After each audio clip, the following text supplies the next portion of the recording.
light flickers. Cold and alone. Hope gets crushed in a corporate hand. Like a bug. In a mega scam. Many skin. Eyes shut. Jack out. World fades. Sound cuts. Dream section. Dreams of skies without ads.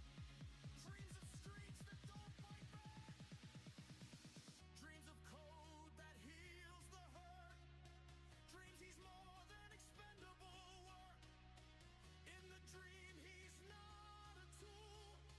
Not a glitch, not disposable. Just Max, breathing whole. No price tag on his soul.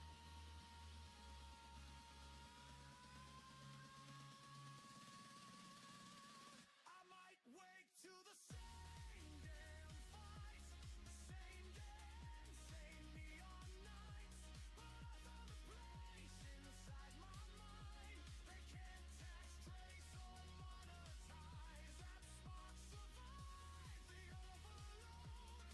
In a dream I felt it grow. So I'll run again when daylight shows.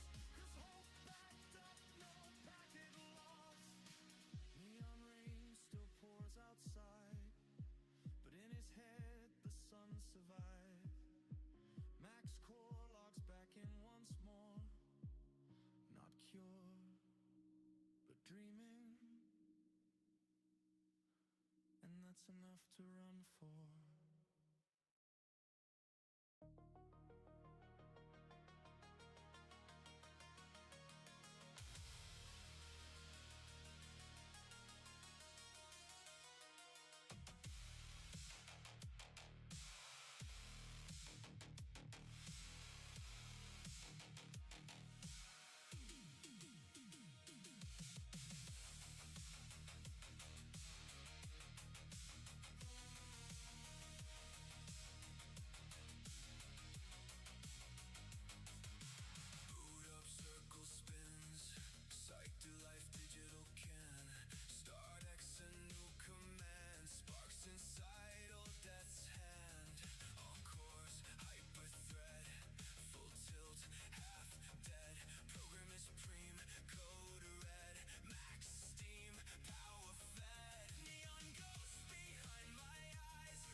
And hello.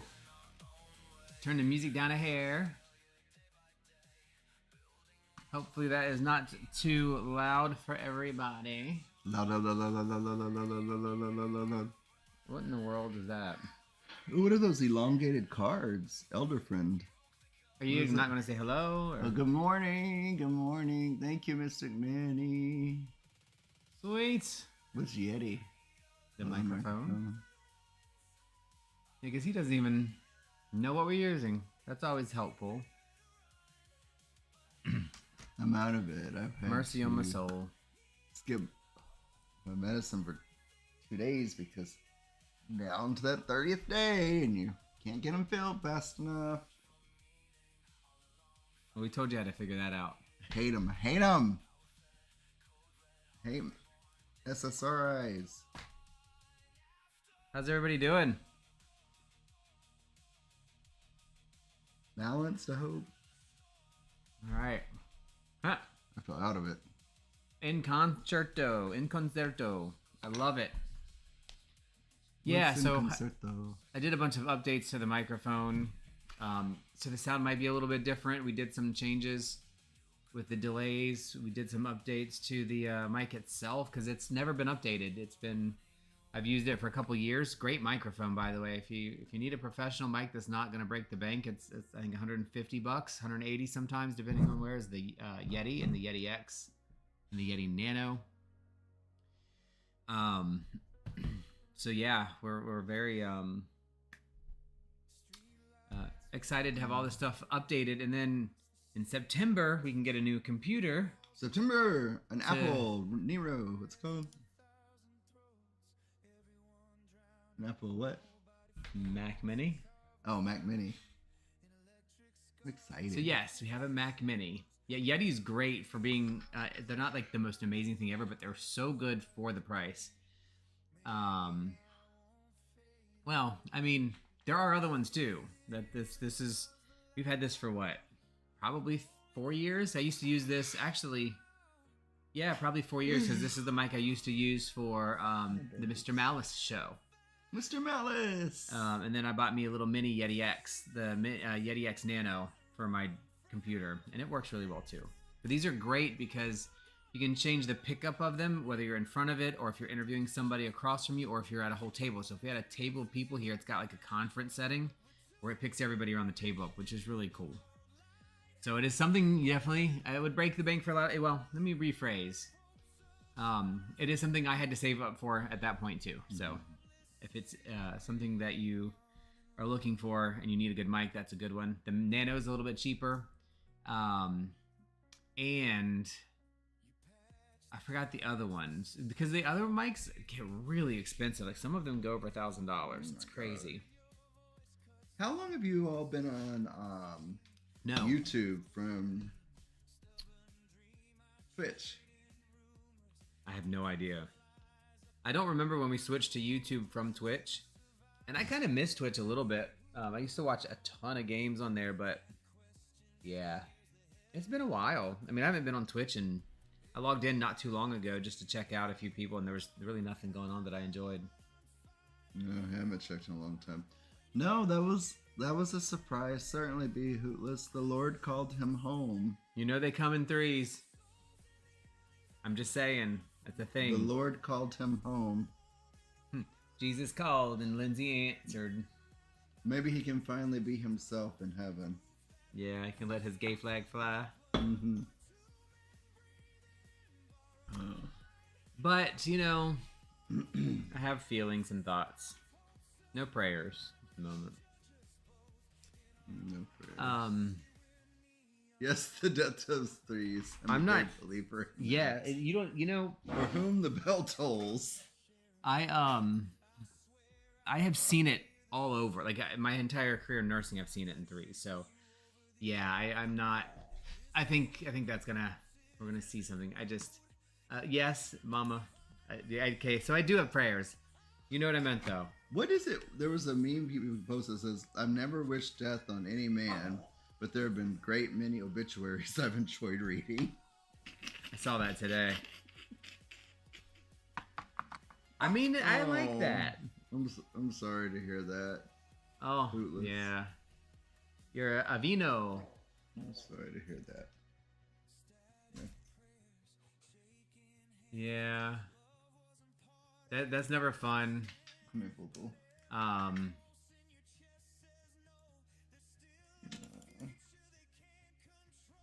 Oh my god. Goodness gracious. Sorry about that, Manny. God, that's crazy. yeah, condolences to you as well.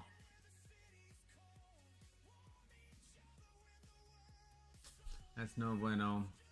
There's all kinds of stuff like that happening lately. I think we kind of touched on it a little bit last night.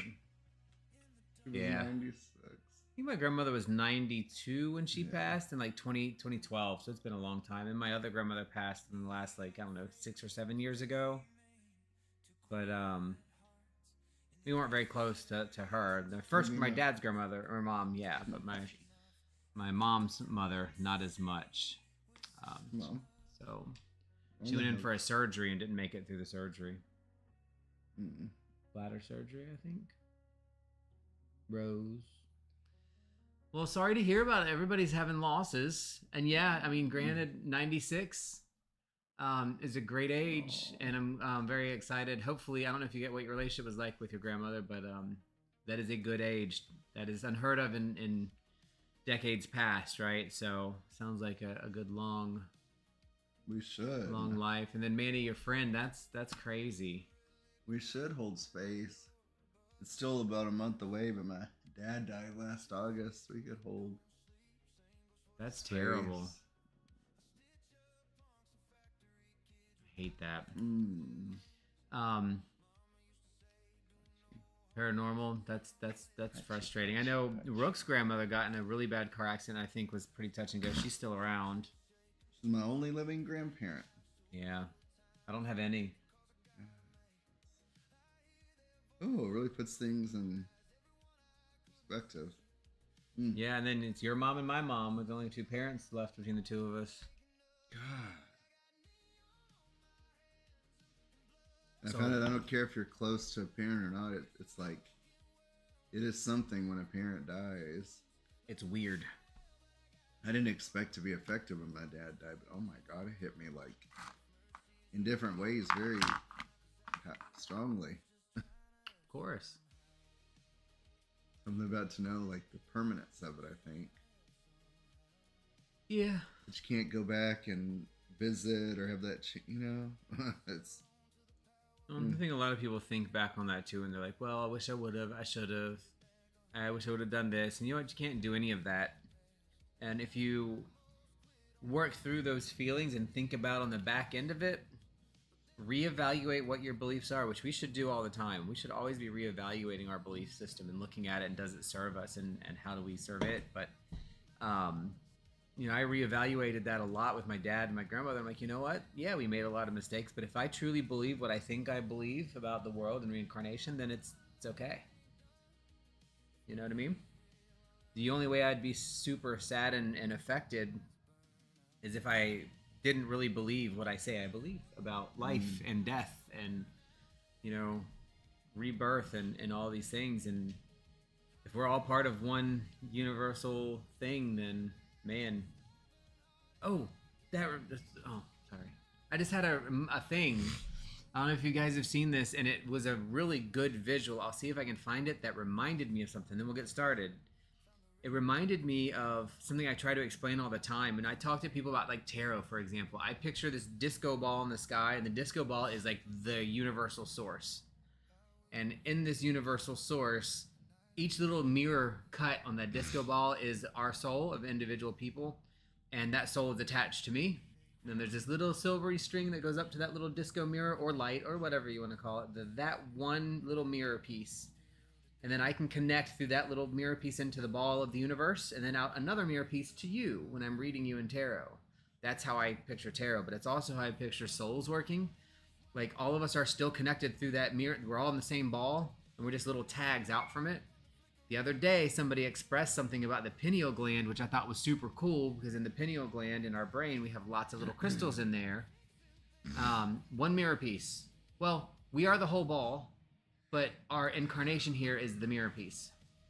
And so it's all one thing, but it's like a little frequency. So now I'm thinking of it a little bit like this, and they're like, there's this big energy, and this energy, each of us has our own frequency, and our pineal gland is attached to that frequency. And I thought that was a really cool way to look at it. Kind of like a crystal and a radio, like you have all the different channels that are different frequencies. So one crystal can tune into multiple frequencies. And that's what we're doing when we're tuning into the universe, is tuning into other frequencies. But our pineal gland has a frequency. That frequency, our third eye, is what connects us to the universal source. And I never thought of it that way after reading it with this little article about the pineal gland, which I thought was super cool. But a really good visual that I thought, like, this really expressed it. But yes, it's hard to say like it's one or the other, but I take it as the little mirror piece because it's easier for me to make sense of it. But technically, we are all the whole mirror ball, I think. And then it's just that little frequency is the radio connection to this body. And that's how I communicate. And, it's far away, so it's not a great connection sometimes. And we make mistakes, and we misperceive some of those things sometimes. But yeah. Latza. That got me. You tired? Iri dormas. Go sleep. To go sleep. Mi estas malatza.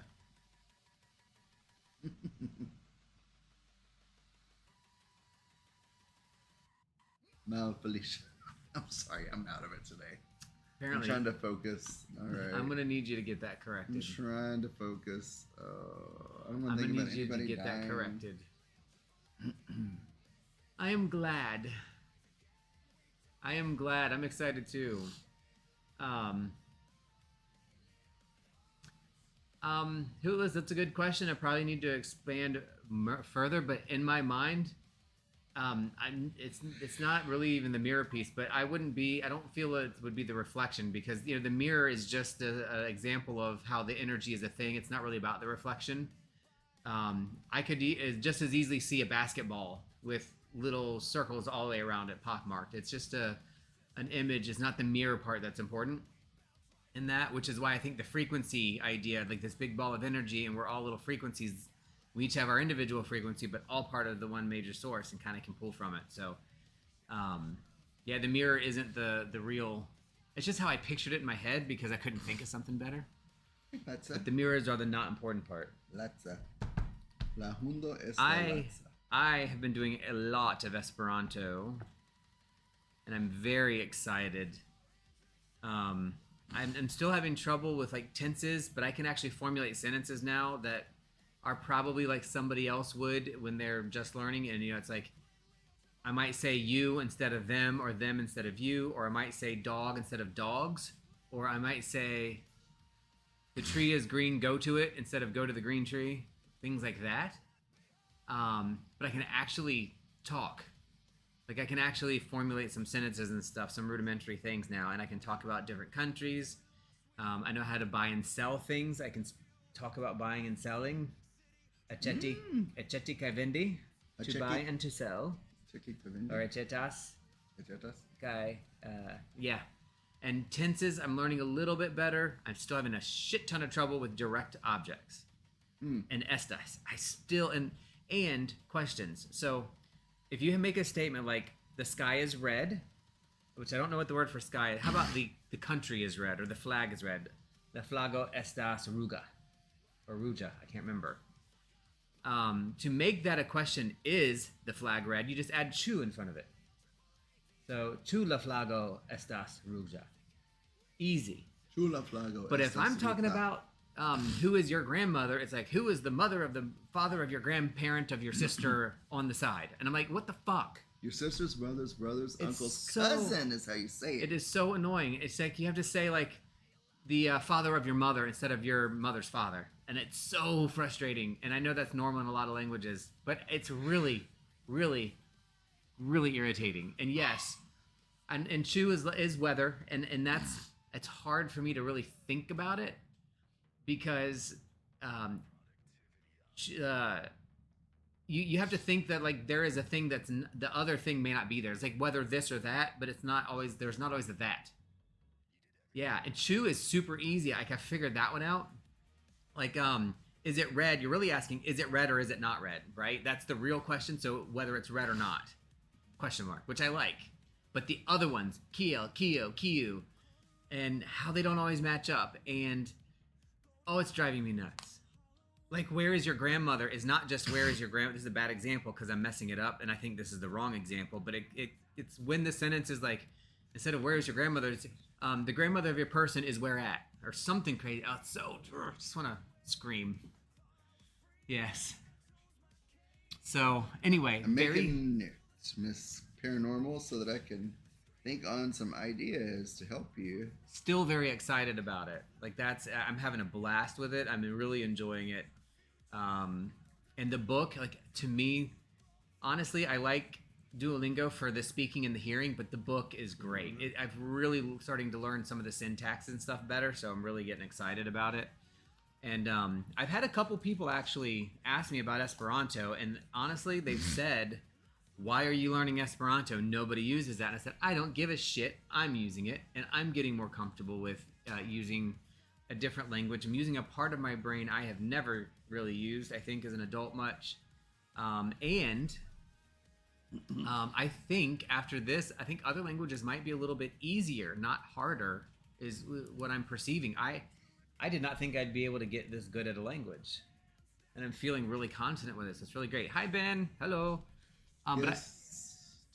Isn't Esperanto hard to speak? No. It is not. It is not paranormal. It's actually, I think Spanish shares a lot with Esperanto. I think you would find it very easy.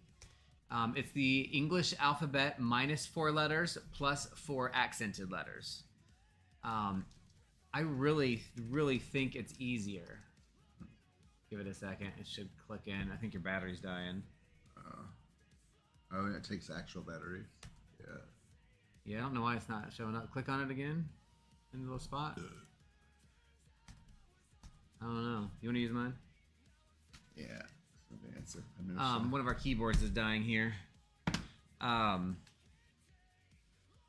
get you some more. But yeah, I think it's really, really easy. Yeah, and that's the thing, Hootless. The people talk, and that's what they're talking about. Like, yeah, they don't like it because of this. I'm like, no, like I've learned English so much better. Like, I'm really, really learning English,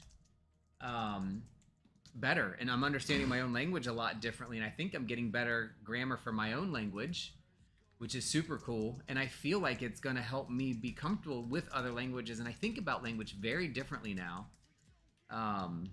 And like I said, I'm 40, almost 45 years old, and I never really thought about language before. And I'm like, I'm just not smart enough. I just don't have it in me. But this has really gotten me to like, I think I can learn some other languages and be good at them. And I think it'll be great.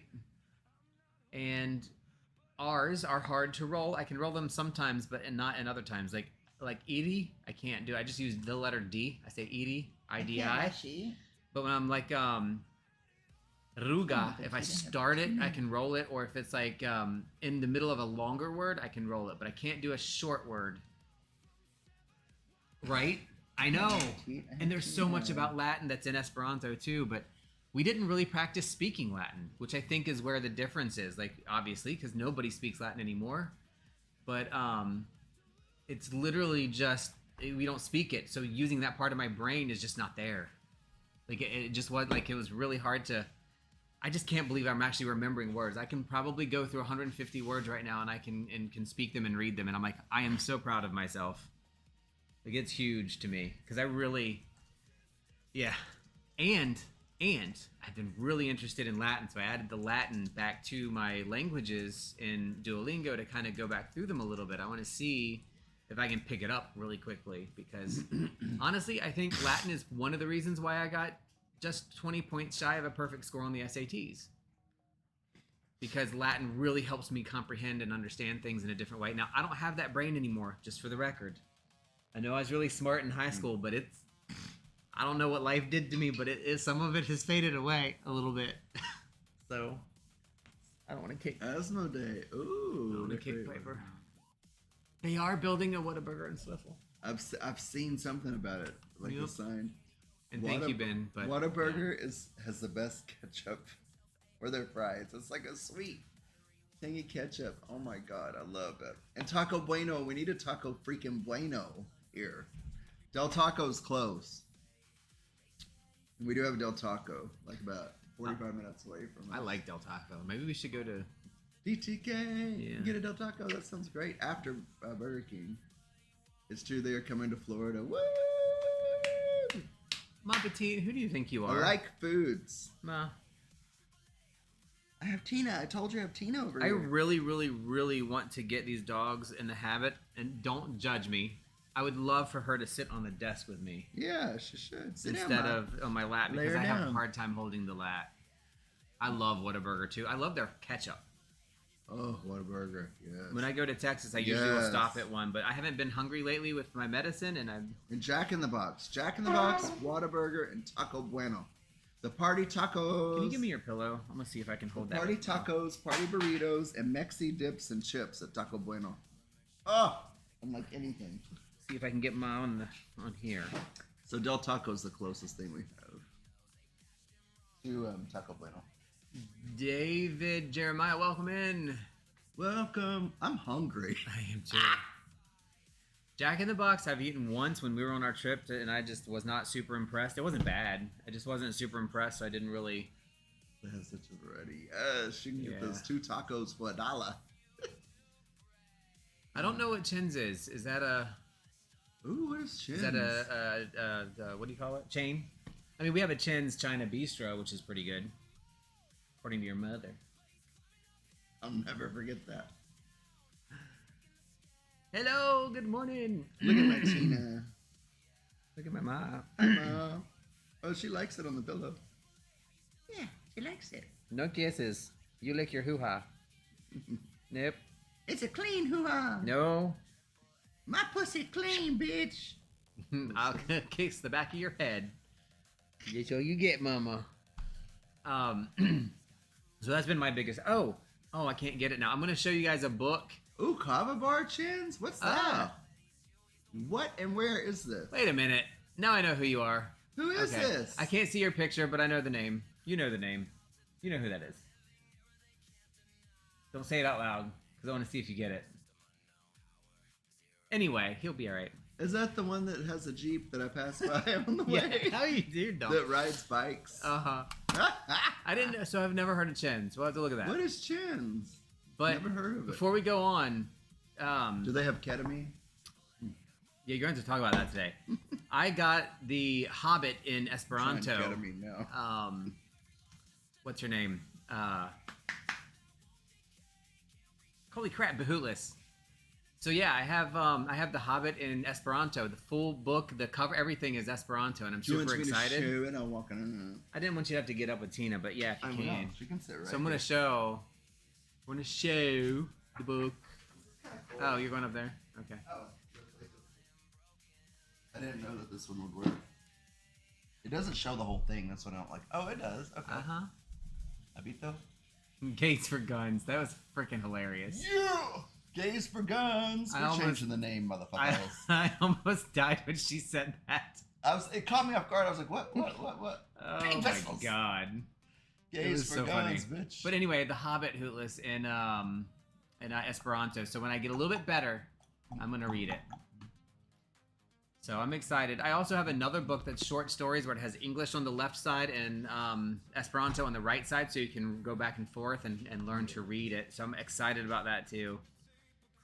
And then I have not been reading too much else. I'm still reading Little Liar by Mitch Albom, which I haven't really liked his last 2 books as much. They've been very weird, but I will say it is his writing is amazing. This one is all about the Holocaust, and I'm pretty sure it's fiction, but man, it tugs. Oh,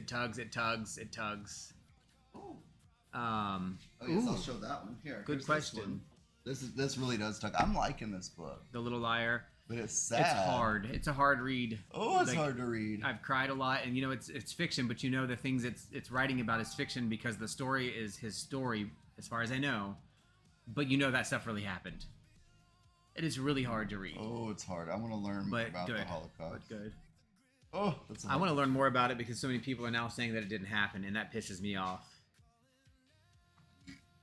That really, really, really makes me angry. Well, some leaders would want it to happen again. Oh yeah, PW gave me a book to read, so that's really the only thing I've been working on this week. Oh, sorry, I stole your. That's okay. The Esperanto book, Esperanto language, which my goal in life now is to be proficient. And I'm going to keep working on it. And then I have a couple of new books I want to read by Jefferson Fisher. Oh, cool. Who's my new, I'm kind of obsessed with him. Boo boo, that's your boo boo. Yeah. You straight boo. He's a lawyer He's that cute. talks about communicating properly and how to not try to win an argument. You know, that's not the point. And it's just, he's very so well articulated. And that's how I found him, is I was looking for articulation training that doesn't cost $1,000. Because I need to articulate better at work. I give people answers before I am curious about it, and I'm trying to be more curious about things versus like telling my employee that, you know, hey, tell me how you're feeling about your role. Do you feel that it's this, or this? Instead of just saying, tell me how you feel about your role and shutting up. The way he Right. speaks, he reminds me of Hootless a lot. Kind of. Yeah, in very a way. thoughtful, Very and, thoughtful. and curious, trying to find Yeah. information, not trying to tell information. Now I want to be more like Like that. in the way he speaks, expressions. I was Yeah. like, is that Hootless? I want to be more like Hootless Hootless. I do and too. Jefferson. I aspire to. I like that He thought said who? process. Who? Look him up. It's Jefferson Fisher. is it just S, right? Yes, yeah. On YouTube. And yes, I heard you say he was cute. He's easy on the eyes, but he's handsome. He's very measured handsome and dude. consistent in his conversation, and he really talks about, don't try to argue to win an argument, debate to win an argument. You need to get people to talk and listen more, that kind of stuff. If It's you win the really argument, helpful. you lose the relationship. Yeah, if you win the argument, you've lost the relationship. That came up this week. Like with me at work, I was telling the team, even if you're right, you're not going to be right if you fight to win, because the other person's not going to be with you. And he has a book and a workbook that I have to kind of work through, because and I have another book called Level Up. As you can tell, if you we've talked about this before, I'm always reading like a fiction book and something nonfiction to kind of do things how I can try to do them better, right? So yeah, and my boss gave me some amazing good advice this week for some very hard conversations I had to do. She's good bad cop, I'm good cop, and I'm tired of being good cop all the time. I was like, I need to grow my bad cop, and that's a really bad way to say it because I'm not really, but I need to grow that part of me that has the more difficult conversations. So yeah, I'm trying to grow that's that. right. So those are the 3 things I'm doing, and then we'll get. Oh, you have to do your thing. Oh, and one more thing. I want to go back to the book Paranormal. I'm excited. She gave me a smut book to read. I'm going to read it, and then I'm going to use that in our book club, which, by the way, is this Tuesday. Ooh, I want to read it. I like nasty books. So Discord book club is this Tuesday. Still Nasty. waiting for y'all to help me get a good name for it. OBGYN, oh boy, girl, you nasty. That's what we used Smiley to say. smut suckers? I don't know. In the OR, we used to say that. OBGYN, oh boy, girl, you're nasty. That's not nice, is it? No, it's really not. Oh boy, girl, you nasty. Okay, sorry. I'm waiting Really on my not. meds to click in. So yeah. So I'm excited to read that. That's going on my list of, next. I want to read that as soon as Mitch album is done. So yeah, and then Rook, share what you're doing, and then I want to get into our topic because we're continuing last week and still going through all of our conversations. We had such good conversations. So I'm really trying to work on my thoughts. Like the last couple of months, I've been trying to be more present in the moment, have more gratitude.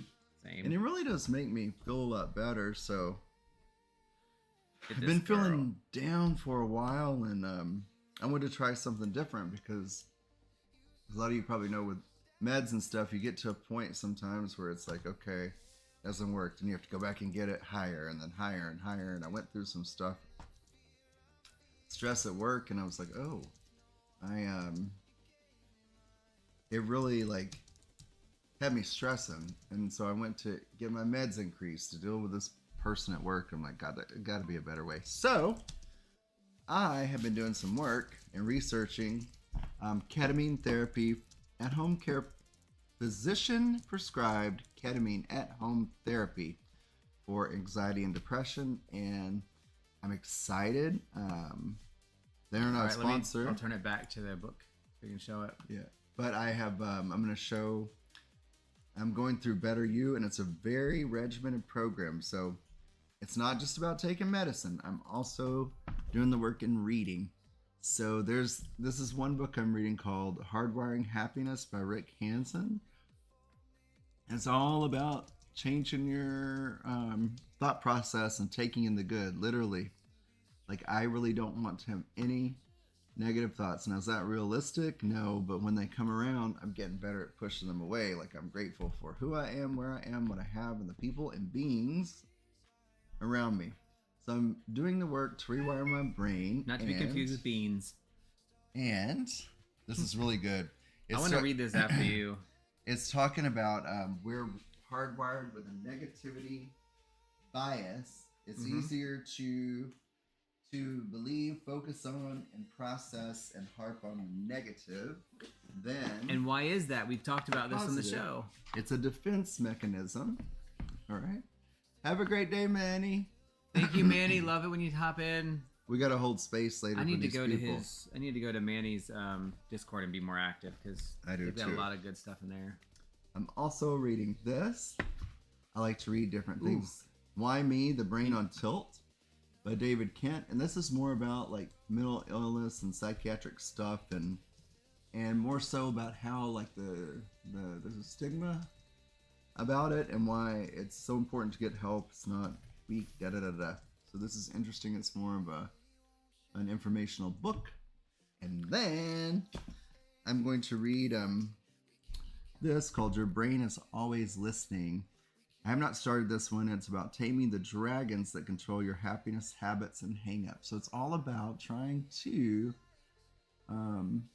rewire that brain. Yeah. Like to be present in the moment. And I did receive my medicine yesterday, my ketamine, and my kit. Oh, you can't see it. It's a welcome brain box. Hold on, I can pull it back. And within my little brain box, I won't harp on this. I just want to show. I think that's cool. It's so cool, but this is literally what I'm working on now. Let me show you. I'm excited for you to do that. And I'm excited to perhaps keep the leftovers for myself. Yes. So in this little kit, they're very intentional with this process. You have to meet with a doctor, virtually, and so in this kit comes anti-nausea medication you take ondansetron, also known as Zofran. All right, and then I love that name of that medicine, ondansetron. the whole this whole process in this company is so intentional and positive. So it came with the anti-nausea medication, comes with an eye mask because you've got to really black out things, a very comfy looking eye mask. Of course, a journal afterwards, and Happiness is a journey, not a destination. a blood pressure monitor. They're very specific, and they're very what's the word? And there's some Detailed. good online YouTubes to kind of explain the process and walk you through it, which is really nice. And this is one of my favorite things. You do not do this on therapy when you're on the medication. You do not do it for over a minute. But these are called diffraction glasses, and when you put them on and look at light sources, it has the shapes of little prismatic hearts. Sure does. And it's to remind you. Do you have any light that you can see them? Yeah. It's just the hearts are distorted. They're like the hearts around the window are like this. And then it'll put like little halos around lights. But it's to remind you that good is all around you. And Yeah, so, it's because of my glasses. so it's really nice. I like them. Oh yeah, I want to show you in there with the lights. You can see them. But yeah, you can see them. If you Aura Beats, if you guys have not heard of Aura that is for my Aura ketamine Beats, journey. you should check out Aura Beats because it has this visualization in it that goes really well for deep thinking. It's one of my favorites. But this Hootless, I'm speaking for Rook now. It is ketamine therapy. The purpose of ketamine therapy is to retrain your brain into thinking in a different way, based on very specific activities that you do during and after taking it. If you don't know a lot about ketamine, ketamine is originally an analgesic medication that disassociates your brain from pain and discomfort and allows you to think differently and dissociatively for a short period of time. So yeah, this is the kit, and I definitely want to do it. I just don't have the money right now. We'll make sure you do. So, but I added that Aura Beats in there because one thing that I do and have been doing a lot lately is while I'm working at home, or even if I'm at work, I use my Shocks, my over-ear headphones, to listen to Aura Beats in the background. And it just is so, yes, it is. And the music is just so good at kind of training your body and keeping you focused on things. It was so nice. And yes, and I've used ketamine before in a different manner. But it is a very controlled process, and it is it is managed by a physician. This is prescribed. Very low It dose, is too. met, and it is also a very low dose. Yeah. They also have Spravato, I think it is, which is a nasal spray version. This is the only one that's approved by the FDA for esketamine, I think it is, to treat esketamine. depression. And you can also do it by injection, and then oral with these trokes, which is I got, which they dissolve in your mouth. You have to hold it in for 15 minutes, and then spit it out or ingest it, and then you immerse yourself in the experience. And it is to rewire your brain, like literally, while you're rewiring your brain through your intention, through your activities. Yeah. Ben, I would love to hear more about your cartoon rat in Special K, because in my Special K event, me and a group of 3 guys that I was with, other than some other things like rolling around on the floor and watching Windows Visualizer, which tells you how long ago this was, we went on a trip, and we went through the most amazing trip I've ever been on, and I remember every part of it. And we went all around the town. I lived in Virginia Beach, and it was amazing. We saw the most beautiful things. We just were having a love fest, and not like a ecstasy love fest, like a true just feeling of goodness and happiness and processing, and so just good feeling.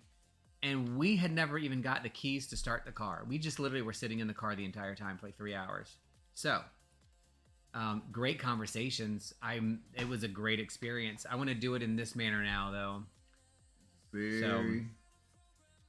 very well, I don't know, obviously, but it's they're 200 milligram chokies, whatever, and then you cut it in half, so it'll be 100 milligrams, and see how it does. And yeah, it's been studied for many years. I think it actually first came out, it was developed in the 50s, but came out in the 60s for the surgical stuff, then went into the one of the wars. It's very similar to MDMA, and it's used commonly in other countries. It's not commonly used here. Everybody's like, oh, it's a horse tranquilizer. Well, yes. A lot of medications. Was used for a lot of medications are used for both. We use Versed in both. Many medications we use in both. We see gabapentin all the time. But it handles pain differently. It dissociates the pain. So literally, and I mentioned this yesterday, like you can have your arm cut off, and if you are on ketamine at a certain dose, you will be like, oh, my arm cuts off. That hurts. That's really bad. But you don't feel it because you dissociated it. So in that mentality, you dissociate the idea, which is very different than any other medication that we have. Because most things either dull the sense in your brain or the sense at the site. This separates it completely. And that separation is what they're using to kind of get your brain to move forward and build these new pathways. But it's very important, which is what I like about this group, The Better You, is it's very important to prep for it, what you do during it, and what you do right after. Because that is where the change happens. It's not the medication. The medication just opens the brain up. You still have to do the work. And I think that's really important. Like after, you're not to, for 4 hours, you're not to text anybody, call anybody, or stay away from the news, stay off social media. Any negative vibes or conversations, get away from them. Like you really have to do the work. And their thing is, God, I hope you do it a couple times and don't have to do it anymore. Yeah, the idea is to do it a few times and have that event. And be done with it. So I'm excited for you. And then if you have a breakthrough, some women have an event where you're anxious or whatever, then go back. But God, if I could just do the work, rewire my thoughts to stop looping in and catastrophizing and be a way to get out of that and at least get off the SSRI, that would just be awesome. Twisted Chaos. I have a couple of resources that I trust. What's what book? One of these that I have about the brain, or what do you mean, my dear? There are a few people that I kind of trust that I can give you some YouTube videos on. Oh yeah. Maya Bialik talks about microdosing and healing. I've seen both of these I'd like to videos. see her. They're not about ketamine specifically, but she talks about ketamine in them. And then this guy here, this is called Medical Secrets. That was a good one. He kind of shows you as you go through it. No, I do not. I'm hootless, but that is one part that I'm going to start doing because it's, even as a nurse, I'm mind, body, spirit. So definitely activity and working out is something I'm adding into for sure. Yeah. Yeah, and thank you for that. That's a good reminder to. Yes. Any to kind of add that exercise, in. even if it's just Movement. walking, is really, really good and important. That's a good point. I did want to go back Yes, though. sir. Thank you for that. It sucks that you had a bad experience with the kratom.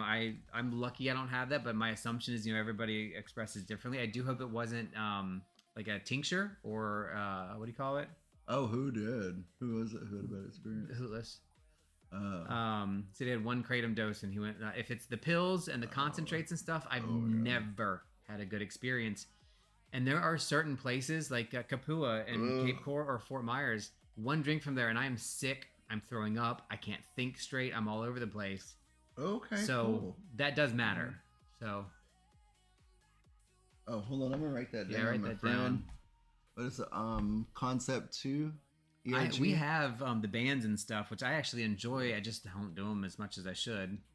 I'm really trying to make a whole change here. So You should walk in the morning. With yes, dogs. I should. Concept 2 ERG. That's one of the things that might help when you're not working so far away too. Oh yeah. Rowing machine. Okay. All right. Sweet. Thank you, sir. Quick question: do you guys hear the music at all in the background? Yeah, and if you mix kratom and kava, for some people like me, I'll get sick. Yeah, I mine cannot is, mix yeah. them. So, dude, Hootless, we have both had that exact same symptom, 100%. So it'd be interested. It was the tea. Yeah. That's really crazy. And I had chest pain. I'm sorry about that. That really sucks. Yeah. Oh yeah. I but- had that too. Yeah, he I had did to it pull once. over at a bank Yeah. parking lot at night and throw up. And then I know even the financier has had to do that. I've had to do that, but it's always been when we did either the Lucky 8 shots, the super concentrates. I've never gotten that with these, but also kratom is the one that you do build a tolerance to. Yeah. But again, I should probably point out you do what works for you, right? Maybe kratom is just not for you. I love and I think kratom. I think that's. I mean, I'm more of a kava person, but I sing the praises of the Saint Kratom all day. yeah, it'd be interesting to see like what your responses are to other things. I wish they would. There's genetic tests that tell you what meds and things work for you. I wish kratom was on there, so that'd be good. Probably a metabolization difference too. I can hear it. It's low. But very different. Yeah, we did. Yeah. Both. I think it was it the same day? For me, it was Twisted, the or Lucky was it Eights. like a week apart? Both, you two was the Lucky 8 Because shot. we had like weird chest pain, right? Twisted Yeah. Chaos. Didn't you have that weird like Yeah. indigestion, like strong chest pain with yours? I did. I think it was the kava and the kratom. Yeah. Yeah, that's I probably think true. it's just time to admit it's not for me. Yeah. And that's fair. Yeah. And why would you want to do something that does that when you have Exactly. the kava that you enjoy and works for you, But it happens. Oh, I know we've talked all around. We haven't really started the topic, but that's All right. I feel like we had a lot to do to get We through. did. Welcome. So I think we kind of did the first couple things, right? Perspective. Well, let's hit them back again quickly So let's go back because we don't have a hard stop today. Okay. What does freedom mean to you today? Political freedom, religious freedom, emotional freedom, freedom from old beliefs, freedom to become someone new. So in other words, when somebody says freedom, I have freedom and I won't need let you freedom, down. what does that mean to you? I'll share mine. Whenever I think of freedom, I think of the ability to think and process in my own manner without being restricted. And then I immediately turn to how many self-restrictions I have and how many restrictions we are actually under. And that there are some restrictions are necessary in some places, but I don't think they should ever be made on the mind. Yeah. Like, public areas have to have restrictions because people have to share them with other people who have different thoughts. Mm-hmm. But I don't want to ever be restricted from saying, doing, or feeling how I feel or what I do or what I think. I've changed my mind on freedom, the idea of freedom, a lot lately because, you know, I used to always every time you hear freedom, I think of America, and I'm starting to see that America.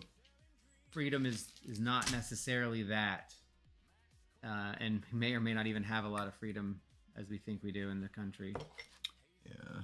But mine is freedom to me is like I think it's in my mind. what does that mean? I think The I have, lack of responsibilities. Does that mean like freedom of time? Maybe like you have the open time where you can do and say whatever the hell you want. In other words, meaning we have to work, but we shouldn't have to I in like the that ways that we do. I'm just making that up. I don't know if that makes sense.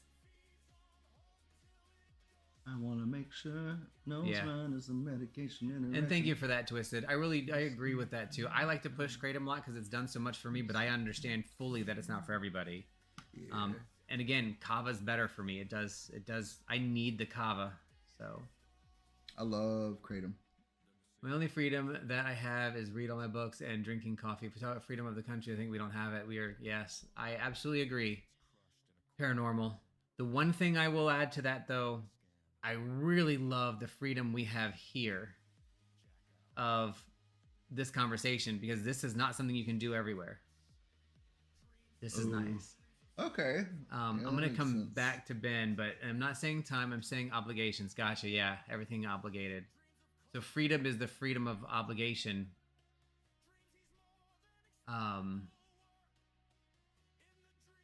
Yeah. That's tough. I think a lot of people might feel that way. Obligations are big.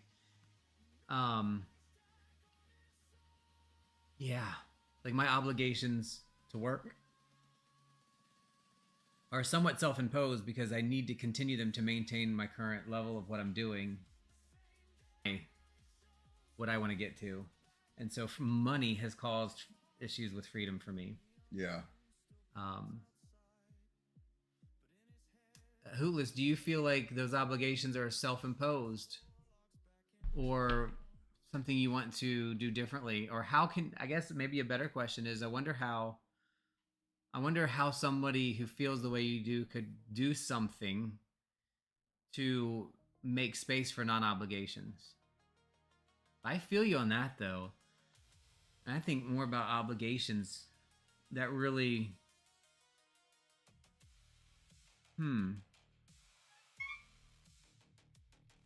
Like, are we really obligated to do stuff, or do we just think we're obligated to do them? And society is set up in a way that we have to do a lot of things. Yeah. Well, dude, make a list. Let's do some stuff. Yeah. Oh, seriously, for sure. I can tell you that too from experience. I have been better lately with obligations though. Like I feel societal. I feel very obligated to do things with friends, to make them happy, and I don't do that now. And it's really good because the people we met, like you, Hootless, and Jeremy, and Jeremiah. Twisted Chaos, and even Ben and Kate, Cord thief. we I don't feel obligated ever to do some of them. It's a choice, and it's nice because I'm choosing to go out and do them. It's really nice. Feels really good to know that. Like, it used to be like I didn't really have close friends because I was afraid and I don't want to be obligated to do stuff. And I won't do that. Like last night, somebody said something. Like, nope, not doing that. I don't feel obligated anymore to do that, so I can do the things I choose. And it's simple stuff. And you guys have been really helpful to me about that in my life. Yes, I would let some obligations slip, Ben. There's no question.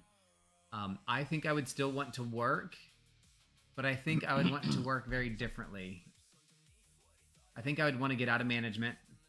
Oh God, yes. I think I'd want to be a teacher, like just an educator. And on anything, 8th grade science, 10th grade math, college philosophy, anything. I would not be doing what I am doing now. I love my job. I love who I work with. I'm not leaving it. I'm not changing it. I've been with my company for 12 years. I'm in a good spot. They pay me well. They care about me. They grow me. They let me grow others. It's amazing. But it is not what I want to do. Teaching is all I've ever been good at and felt good at, really. Oh, I like that. I'd want to work in the government. Freedom is living in Politics. such love that every act involved with is an act of art and appreciation. That sounds like freedom and loss of obligation to me. That is beautiful. That's very true, TK. Yep. I know for sure I want to be in politics. I'd want to be in Tallahassee, representing Cape Coral. Would that give you freedom, you think? Because you're choosing to do it and not obligated to do it? Yes, and what I like about it, local politics, state politics. State politics maybe above it. Maybe but state politics if they're specifically like in medical industry, you think, healthcare. what I really found with FHCA, long-term care advocacy group is in local level politics, you really feel like you are making a difference. Going and meeting with representatives, with people like that, eyeball to eyeball or belly to belly, like some people say it, is just very rewarding to me, and it feels purposeful. Yeah, What I do right now does not feel purposeful. same. Well, I mean, what fucking difference does it make if you don't get a report submitted on time? I mean, seriously, what does it matter? Other than there may be consequences to your organization financially, or be a fine or a cite. That doesn't matter. Not That doesn't true impact. consequence. It does not impact people's lives, and that's why I got into healthcare when I became a nurse. And you definitely have more of an impact being a nurse than what I do. I feel like I have zero impact. see, I'm lucky that I feel differently on that. Other than the people and the way that I advocate for my team, I do feel like I have an impact there. But I feel like I have an impact, which is nice, and I have a big impact. I just need to use it more wisely, which is the one thing I do get out of it. But I don't get to teach like I used to. I have to direct people and get them to do the teaching, and I miss the hands-on. That, oh my God, I get this now. This is so helpful. Thank you. So, but I'm still doing that. But when I do that, and I've shared that with somebody, it's almost like I'm overstepping my team to do it. You know what I mean? Somebody will reach out to me and I'll help them, when really I'm supposed to redirect them back to my specialist to do it. And I'm like, oh, I just need to feel that for a minute of, oh my God, this makes sense. And I just help somebody do their job easier and help them react to a staff member better or a patient better. And that's really stressful that I don't get to do that. And Hootless, I've done teaching before. It is hard work and very unforgiving, but I've never had to have thick skin to do it. I've had to have patience, Oh, patience. a ton of patience Nor and understanding, to but I've work never felt the through it. need for thick skin. Yeah, that's nice. What, David thick skin? Jeremiah. What you're saying, and David Oh. Jeremiah. Both. Yeah, I'm listening and reading and combining. I heard. I do want to get there too, and you know what? I'm okay from a standpoint of freedom. I think I'm okay with not having total freedom, meaning even if I still have some obligations that I need to do to take care of things, I'm okay with that. Like, I have obligations to the dogs, obligations to you. Those things don't feel like freedom problems, but I think the obligation that Hootless is talking about, like, You have to do these things, and there's societal expectations, and there's all these things that have to be done, and it's just like, okay, when do I get to the point of what Jeremy said? Yeah. You know, I live with such love that everything I do is art and an act of, I don't remember the word you said, engagement or appreciation.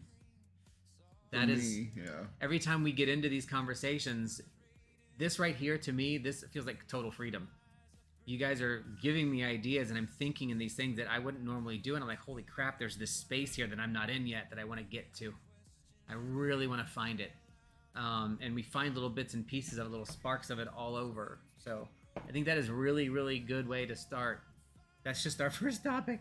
Well, freedom to me, yes, first topic, is a total absence of acknowledgement of time. What I mean is, like, you do it a lot more often. You do it out of normalcy and like normal people and necessity. But I don't like to keep have any concept of time. Meaning, if I'm off, I'm really trying to not say, "Oh my God, I can't believe it's 5 o'clock already," because that it puts me in thinking about having to go to work tomorrow. It's Sunday. If I just disregard, I'm really trying to be present. To have a total lack of a concept of time would be really freedom to me, because then I feel like I'm doing what I want when I choose to do it. Does that make any sense? It does. I'm really trying to be present, and it's not 100% doable, but I don't ever like to think of time. And then at work, you know, every hour is planned out, but I take it in a different way. You know, I just have no concept of time. I have a hard time with that. And I like hard. it. I just like to kind of to go and yes, to get things done, but in a way that I'm not like, oh my gosh, I can't believe, wow, we've been here 4 hours. Even something innocent like, oh, we've been here a long time. It's a time warp. Da da da da da. I don't want to think about time in that way, and I'm trying. And it does make you feel kind of good when you kind of just go with the flow and like, oh wow, I didn't expect to be here and talk to you. You know. See, in Hootless, I don't think that makes you sound like a piece of crap either, but I will tell you, it's the polar opposite for me, because one of my problems with freedom is I have fully invested my entire identity with my job. And that is a problem, and that is something I am actively, specifically breaking away from.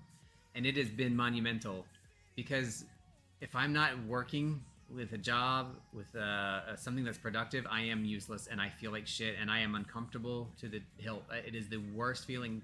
The idea of changing jobs is so anxiety producing with me. Like, I will do anything not to. And it might be admirable, but it's admirable within the obligations. Now, I still am good at my job, and I feel really connected to it, but I'm pulling my identity away. And what that's doing now is it's allowing me to recognize I don't have to be work Brian. I can just be Brian and still do work. It's very, very tiny change, but it is so different, because I have got to the place now where, and I've said this before, if my house burns down, as long as we get out safely and the animals get out safely, I don't give a shit. I'm fine. I don't care. And yes, I'd be like, holy crap, this is the worst thing ever. But all I can think about is making sure our animals survive and that we get out. And if that happens, I'll figure anything out. Hurricane Ian taught me that. Don't care. Doesn't matter. I like my stuff, but I don't need it. And you know what? I might rebuild it. I might not. If somebody came in and stole all of our stuff but left the dogs, that's my biggest fear. If somebody robs this house, that they'll leave the door open and the dogs get out. That's what scares me.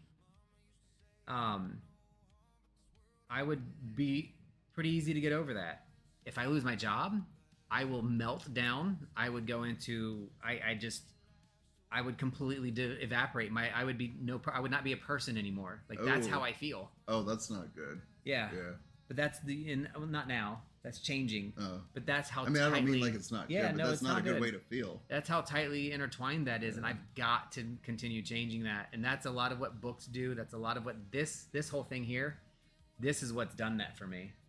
And then at work, like I was saying, you can't like totally disregard time. But one way I've done it that's helped me a little bit is like, let's say, okay, I know today I have a meeting, even if it's one that I don't look forward to. I have this meeting at 1 o'clock.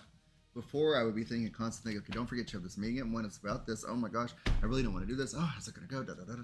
Now, what I will say is, okay, I've got this meeting at 1 o'clock. I'm gonna set my alarm for 12:50, and I'm gonna put it there, and I'm not gonna overthink it.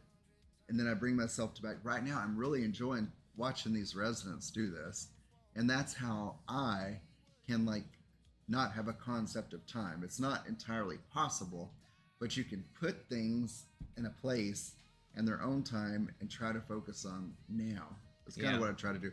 And I'm not good all the time, but it sure does feel good when you can. They say the worst type of loss of time is worry or anxiety, because you are wasting time twice. If I'm worried about what I have to do at 4, I have now wasted time now and at 4. Oh my God! So I'm using my time, which is my most valuable asset. You can't get it back. And it will never come back. And I think that's one of the things that's been so tough with me about this identity I have with work. But it's very different to, like today, yesterday, when I had, or Friday, when I had my conversation with my team, I didn't have it as the boss. I had it as a friend. I had it as me as a person. And it was phenomenally different than any conversation I've ever had. And it was not fun conversations. I was telling somebody, you're not performing. And this is a person who 100% does the same thing I do, judges herself by her job. And I'm trying to convince her now, I've got to talk to her, like, you got to stop doing that because it's coming off fake. It's coming off as fake. And so redoing that, now people at work have found and asked me, are you okay? You seem a little disconnected. I'm like, yes, it's on purpose. Here's what's happening. And they're fine with it. But, oof, yeah. It was... Yes, TK. Yes, Tristan. Yes, Hoolis. That happened to me when I went through something. Oddly enough, when I was trying to work with the Fae without experience, thought, or intention, and it really screwed me. And then I was forced that I couldn't work for 2 months while this whole thing got sorted out. And I was like, oh my God. And I would say, oh, my job is my everything. My job is my life. My career is this. And that's not a good feeling. It is not. To have. I still feel it. I haven't broke free from it, but I still feel it. And it's... Because it provides your way of living. I mean, that's natural in a way, right? Because it's how we live. It's how we have the things we want. It's what we even love. Like, I think you love a lot of your job. I do. I love parts of my job. By no means do I not like what I'm doing. I just need to not identify myself as that is all that I'm worth. You know, and that's I'm getting better. I am definitely getting better. They really don't. If I had a heart attack and died in my office, out of necessity, the interim administrator would step over my body to sit in that chair because they would have to. You know, and that's out of necessity, but I don't think the companies really care much. Maybe out of necessity. Some do. But I think you're definitely got something right there, Hootless.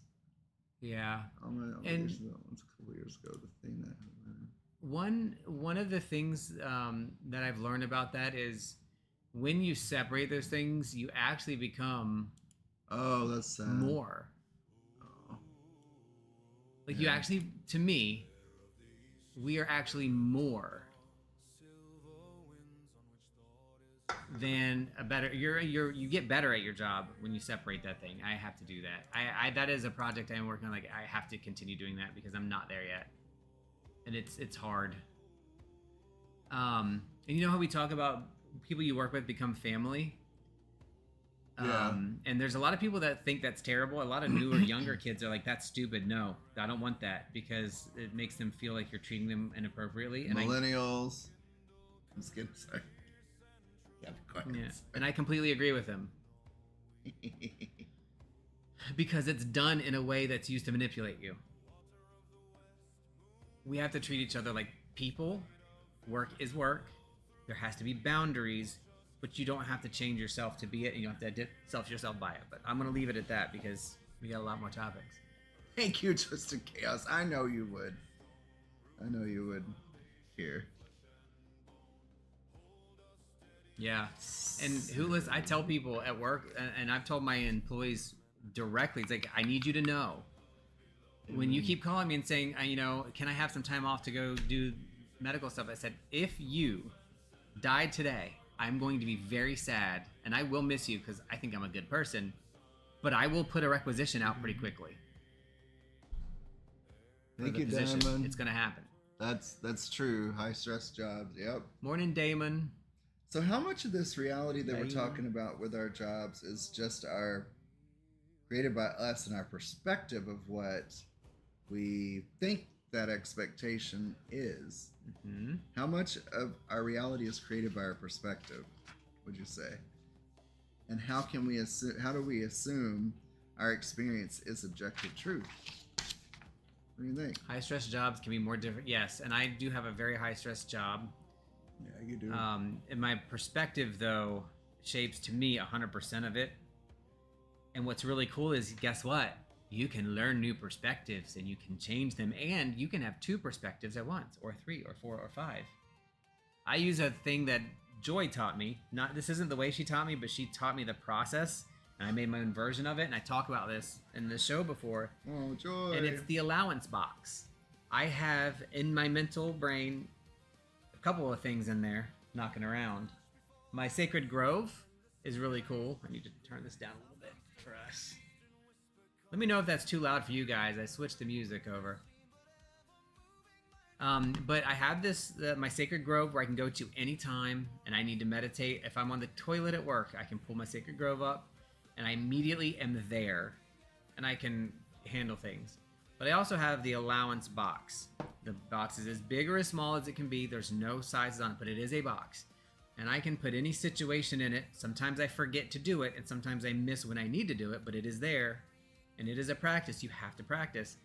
And somebody will say or do something, and I have to take that thought, that energy, that idea, and put it in the box. And then I look at it. What's my first reaction? This bitch about to get punched in the throat. Okay, that's a perspective. How else can I look at this? What is she thinking? What if her dog died yesterday and she doesn't tell me?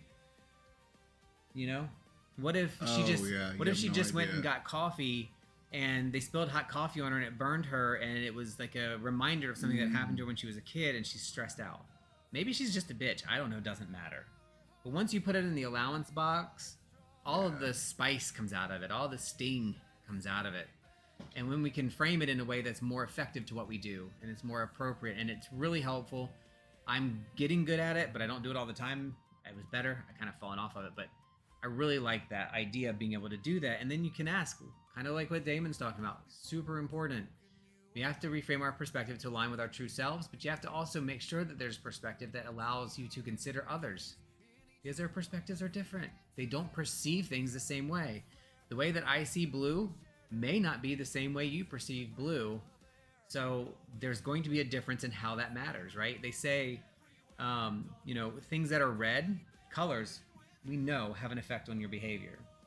If something is blue or green, it's generally softer. It reminds us of healing. It's actually a color that human eyes can see best is green in most cases, not all. Color blindness, other things.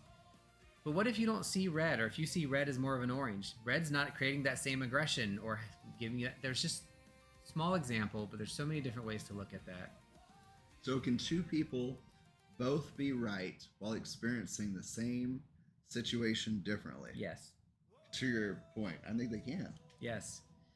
And what is right? I mean, I don't know. Like, I think there are situations where things can be independently factual, but perceived as right or wrong differently.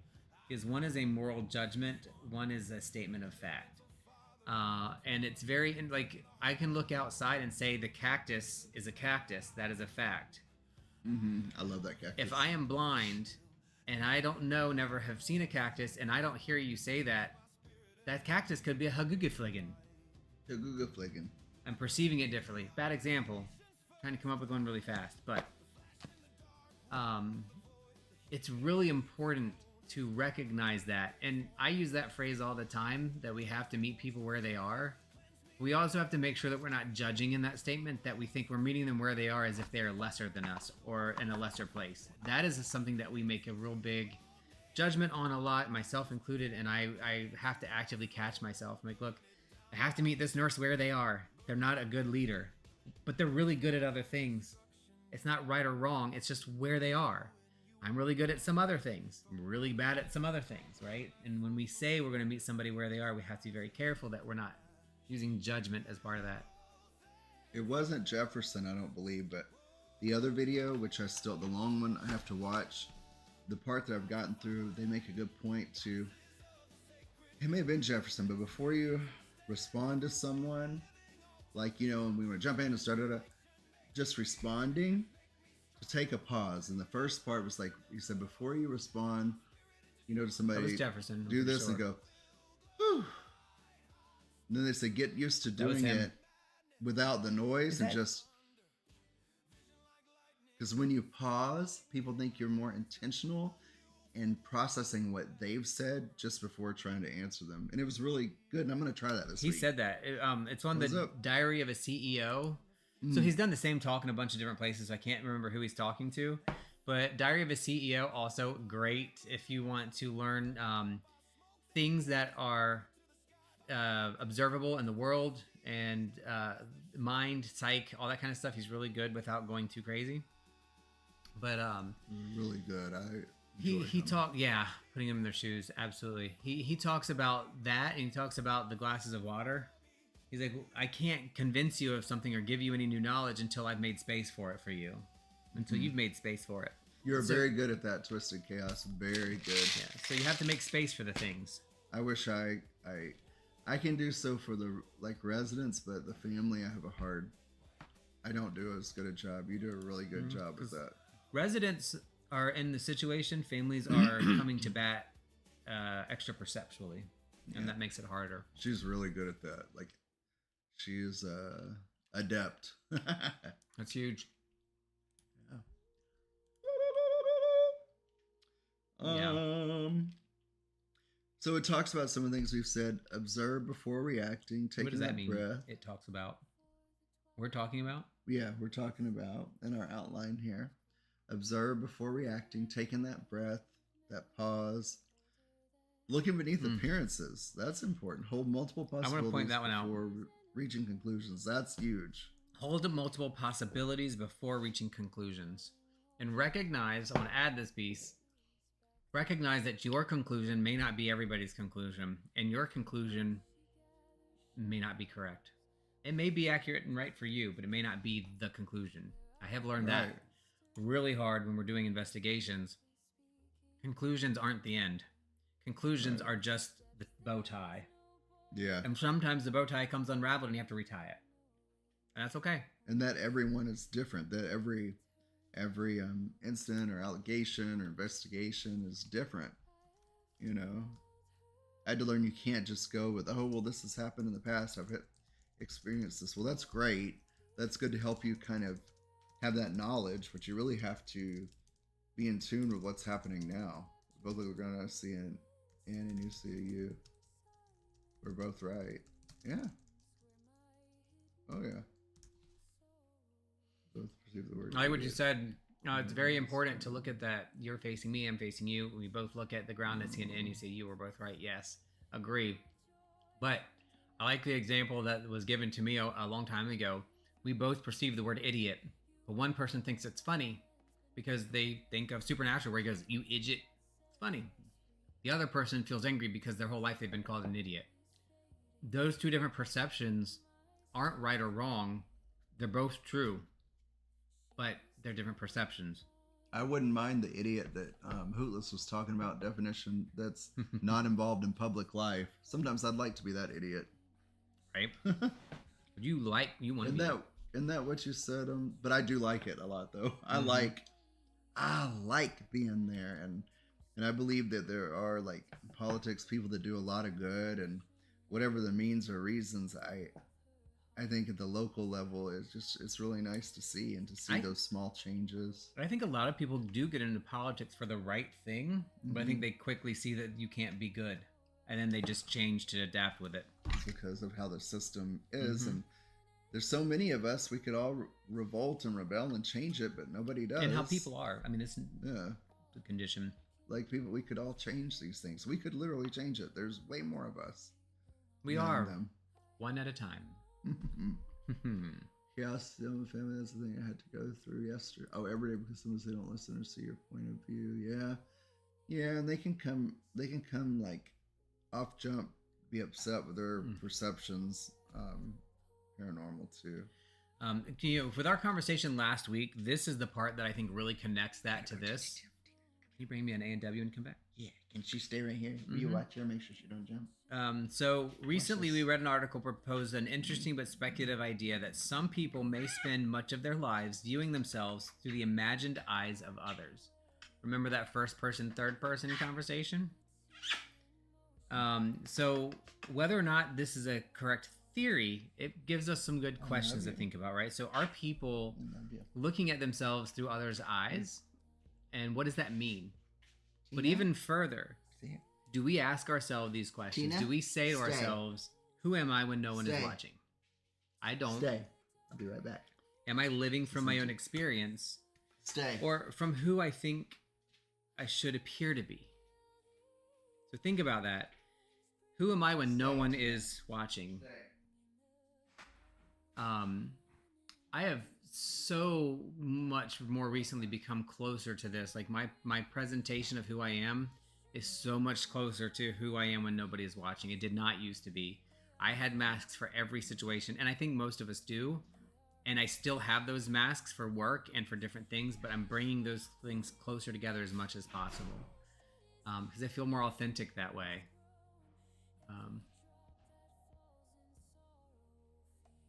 Yeah, I agree. I have a lot of respect for people that get into politics too, and there's some that I think are amazing, but some of them I just think are true narcissists that just get off on the suffering of it. Like, it's crazy. But yeah, I don't know that that's too unpopular. That might be. I think if we sit down and really think about it, that might be true. Good girl, stay. So who are you when no one is watching? Uh-oh. What? Are you bleeding? Are you bleeding? Oh. So, I really hope that this is okay. We gotta wash your hoo-ha. We Are gotta both wash our your girls? hoo-ha. All three of them are in heat. We gotta wash The your two big hoo-ha. girls and the Chihuahua. That's probably why they're so extra. Too. That is why I they're don't extra. And they're super cuddly. They want nothing to do but be like on top of us all the time. And man, poor things. Sorry. It's gross, but they're spotting all over the house, and we're trying to make sure they're okay because one of them is incredibly swollen, like more than I'm expected to see. So I love you, babies. I wonder if there's medicine we can give them for comfort, like Midol. We should ask the vet, but they're acting normal, so no, they don't look like they're in pain. But man, but yeah. So I don't know when no one is watching. I think I'm a pretty calm person. I think I'd have to sit with this for a really long time because Mama Dragon, that's exactly where my mind has been. Removing all the fake versions of yourself that you built to function. Yeah. And pulling the who I really am together with who I am at other places. I still think we need masks. I still think we need some, unfortunately, we need some barriers when we're in other situations. But I think the goal would be to get to the point where we don't have to have this. So, example, I could never bring this kind of conversation into work. And that's probably a good thing and needs to stay separate. But it would be great if I could work at a place where this was part of that, because this is a part of me. And I hold this back very much. I've tried very hard in my life to be less gay, less feminine, sound less feminine. That has been a huge problem for me my whole life. In the last year, well, I'd say last probably 4 or 5 years, I've stopped caring about that. And it still hits me sometimes once in a while when I do a recording for work and I hear myself talk back. I'm like, oh my God, I sound like and I have some internal hate with that I have to work through. But it's better now than it ever was. But again, I still think nobody wants to hear that. Everybody's going to think this. And I still publish it anyway now. I used to would not do it. I'd go to have somebody else read it or record it because I don't want anybody to hear what I sound like. I hate it. I can see that, Mama Dragon, becoming one with the moss.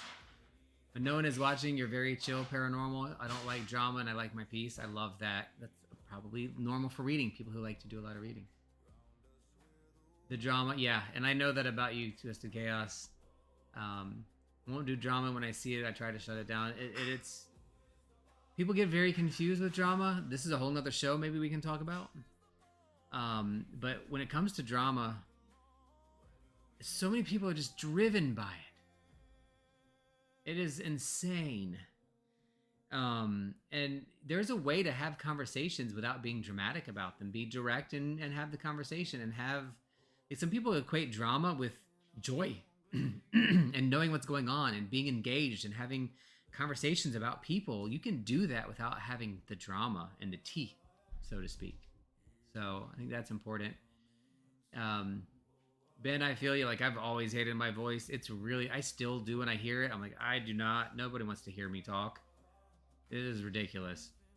And paranormal, that was a lesson for me. I've learned very well. That was the problem. I sound too feminine. I think too feminine. I'm like, okay, well then my problem is with femininity, not with my voice, not with who I am. The problem was I didn't want to be feminine because that's what I got picked on for. And I had to learn that, yeah, it's not a problem. If I'm feminine, then I'm fucking feminine. I don't give a shit anymore. But that twinge is still there in the back, you know? Yeah, and Hulis, it's good. It's good to accept that not everybody's going to want to be your friend or be around you, and that's okay. That I did not accept that as a kid. That's an adult learning for me. I think Rook and I have both gotten to a good place with that. May I pick you up, And Pasa? our inner circle is close, and our outer circle is there, and then Look at Pasa. there are people who aren't there yet that they just have to kind of stay a little away. See me, babies. Yeah, This is Pasa. That's harder when you have to see them every day. Hi, Pasa. Yeah. I heard somebody else say the other day, and I don't know exactly how they said it, but it was like, and I feel this to my core. I like people to be around, but I don't necessarily like to be constantly engaging. So like at the Kratom Kava place, I don't know what they call it Kava, but it's the Kratom place. I want to know what Chen's is. We're always there, and I love being there, and I like having the conversations that I have there. But there are moments where I just want to be around people, but also just reading. You know? I want to see what he is. When you Hula, try your best to leave her alone. I can literally see her physical revulsion when I'm around her. Oh, like towards to you. I feel that way about somebody too. I'm around. I wish I could hide them. Yeah, that was a weird situation. Imagine any other way. That's funny. Huh. That was funny. The award of always being able to focus no matter what's going on. Sure can. I can read my book in the middle of the dance party and listen to the music too and enjoy it because that's always fun. And there's something about me that I think is weird. Like, I think in my mind I want to be a lot more energetic and engaged and doing stuff out, but I don't know that I am. Sometimes I think I'm just a little bit more chill than I think I should be. And that's something you got to learn and pull together. So yeah. The cut of my... Yeah, Ben, I don't think I've ever heard you either, so terrible. I love that. Yeah. The cut of my jib. I like that phrase. Ben, I hate your voice too. Who is that? Who? Who's Ben? You don't know Ben in person, I don't think. Oh. We played game. I've heard him, but I think your voice is fine. He's been a really good one. I was saying we as a collective.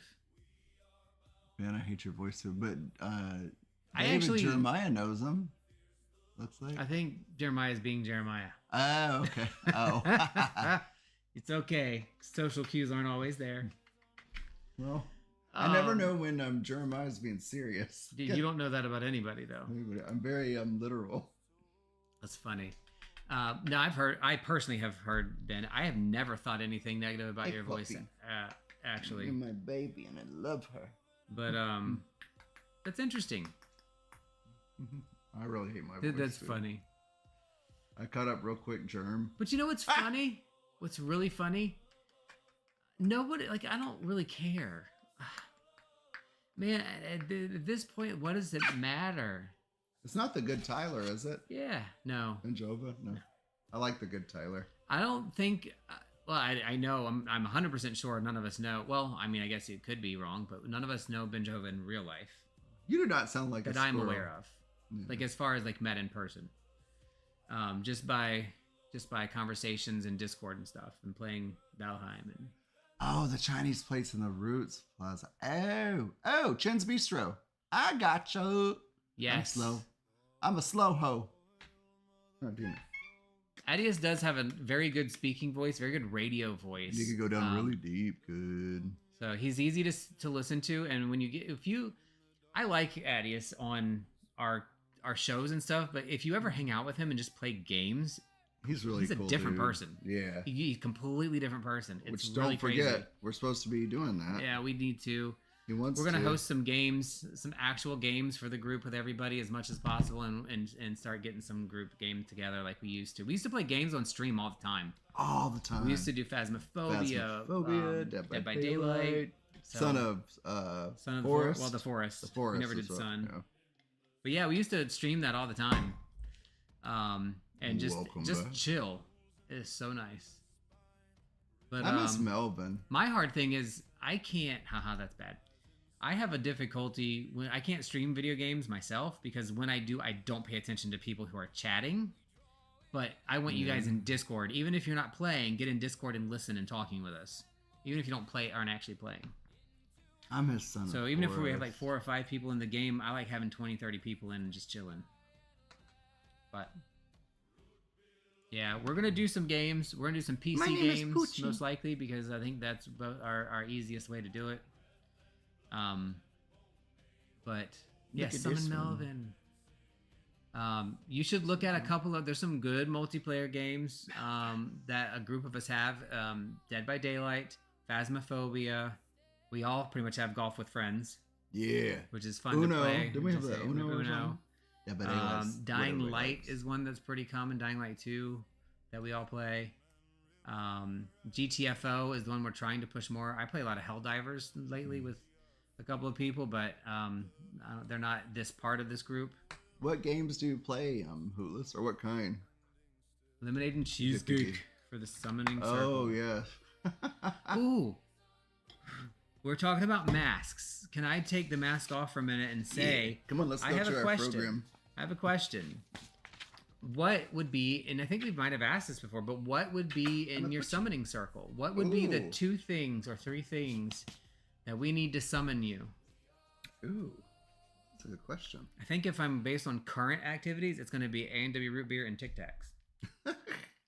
Me would be Or a cheese. Big Daddy from Roots, which is a double buzzed acai lemonade. Add a shot of kratom concentrate. Add Blue Lotus. So Big Daddy is what Dan called it. Yes, Jeremy, so you weren't playing. That has not been from Roots. I've been trying to get Ben from Roots in here and Kate for a long time. Neither of them have ever come. Yeah. Coke and Cigs. Yeah, that's Sluts. a different Ben. This is a different Ben. Yeah, This they're is- very big sluts. This is actually not a Ben, but it's a Ben Jehovah. Ben Jehovah, show the world. Shoot It's that so booty up, girl. Boop, boop.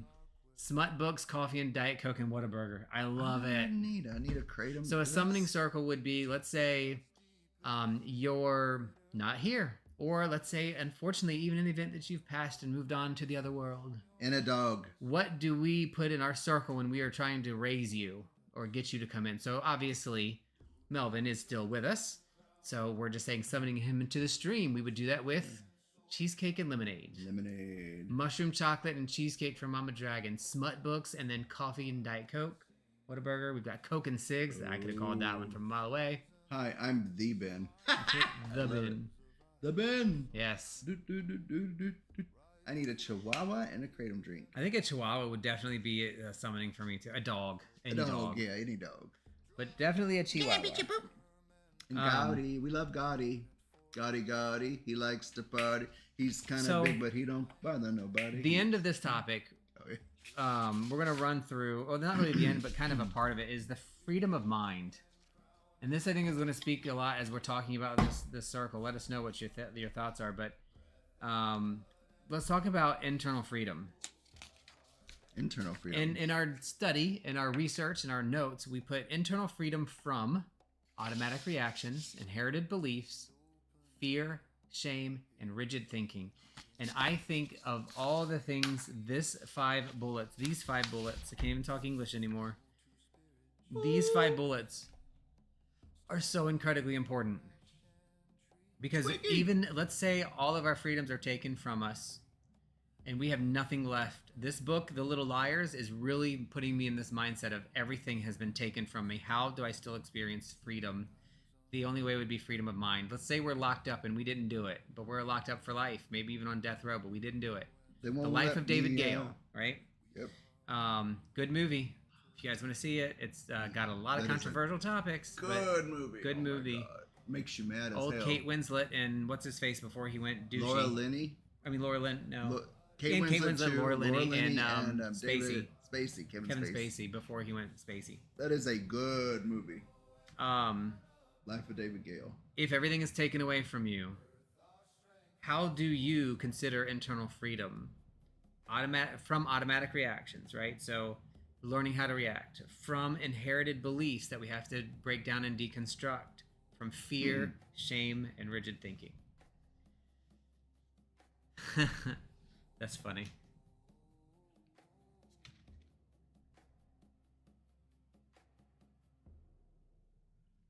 Yeah, that is hilarious. I told them last night to get in, but they I don't think they get up until noon on Sundays. So they're sluts. The Ben and Kate. Yeah, I love them, but they're both sluts. Actually, that's if I like you, I call you a slut. People probably don't know that. I probably should say that. I feel very comfortable that I've worked a lot on my automatic reactions. What do you think? I think you do, and you're intentional when you respond more so, because I remember like years ago, it would take a lot, but when you got there, you would just woo. Oh like yeah, it takes assassination. It takes me long to get there. But when I get to the point, I will absolutely crucify somebody if they're out. Even now, if I disagree wholeheartedly and get upset, I'm much better at reducing. I don't have the automatic reactions. Ah, MD. So true. MD42 got him. You are one.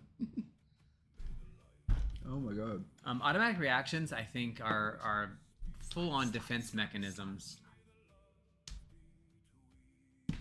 I'm sorry. I got distracted. Full-on defense mechanisms. Automatic reactions are full-on defense mechanisms. I can see that. Yes, and defense mechanisms that may or may not be associated with inherited beliefs. That was a big one for me. My inherited beliefs were weak, and I wanted to change them because they don't serve me or the people I'm around, and I really enjoy serving people. So inherited beliefs was really important for me to break through because I don't know.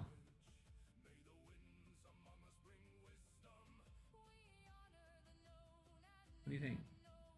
I think we all have a lot of inherited beliefs that we just... Oh, I know for sure. Like, and I know you can attest to this when we got together. My beliefs, I was so very narrow-minded in terms of stuff. For example, I grew up in Texas. My family, whom I love, is very conservative in the ways that they're very narrow in some ways, and I inherited those beliefs, and I would say things, and then like you'd be like, what? You kind of questioned me and challenged me, and then through the last several years, I've become more like, I never would have fucking even thought to try ketamine or any of this stuff before. Oh, like, yeah. When we first dated, I did not ever mention I did any drugs because I knew you wouldn't talk to me anymore. You said that right out. Well, I don't know that I wouldn't talk to you. You literally said if I even touched them, you wouldn't speak to me ever again. Well, that's horrible. It is terrible. Right after you ghosted me. Misremembering. Oh, do you want to really get into this? No, okay. You sure? Yeah, I'm good. I'm gonna do an hour. But later. I have changed, right? Would you agree Yes. that I have changed? You have opened up significantly. Beliefs. Yes, I still won't because- eat tomatoes raw because because that makes your snatch. You used to be afraid of things that you don't understand and you wouldn't give them a chance. Yep. But that is different. Drugs are fun. Oh, I'm sorry. I can't. Oh my god, I want to eat Kate Winslet, but drugs are fun. Oh, paranormal. I can't believe he ghosted. We'll talk about that at a I'm later in a time. different place now. Drugs are fun. I agree. Drugs are fun if done I think they're responsibly. therapeutic. I really think there's value to help you get. There is a reason. Next Sunday? There is a reason that drugs and humans, we are connected with everything. There is a reason our receptors are there for those things. Next Sunday, if you'll allow me, I would like to maybe share some of my experience. We should. I plan Saturday to do my therapy with ketamine, so. Yes. So. And then I'm traveling next week, which is going to suck. I actually travel on Tuesday, so hopefully I don't have delays and don't have to miss the book club. But I think that's a big thing. Inherited beliefs, we all come with them, and it's some of us have a better time getting through them than others.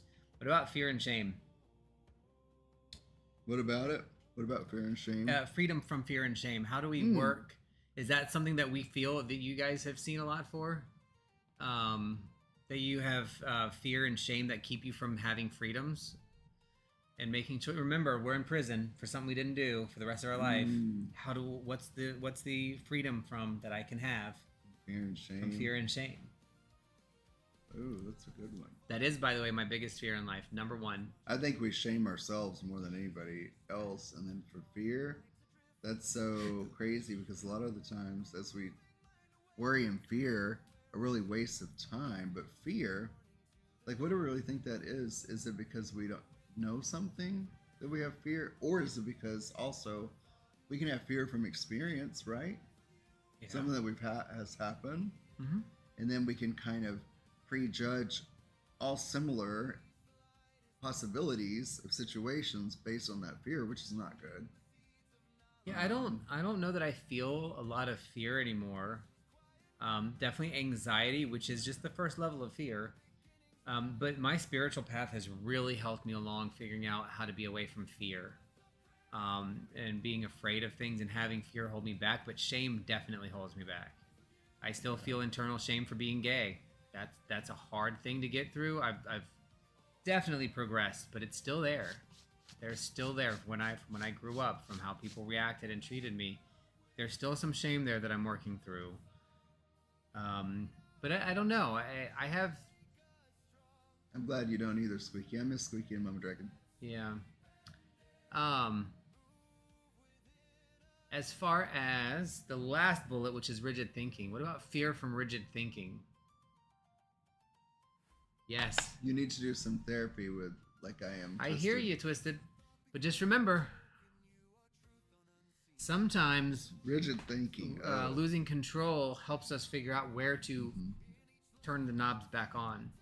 I've had rigid thinking in the past. I think I still do on some things, but I'm a lot better.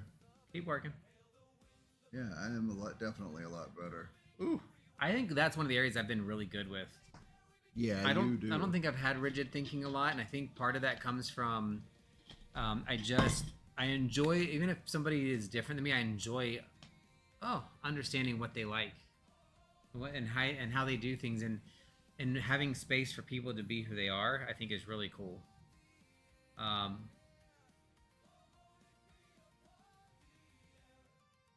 You do that part, and I think we're done. I think we're hitting our last bit. Listening. Right here, topic 5. Yeah. Listening is a magical practice. One of the fastest ways to stop growing is to only consume ideas that already agree with us. I agree. I actually enjoy personally speaking with people that have different points of view because it does help expand the mind, even if I don't end up agreeing with them, but it could change my point of view, but it could not.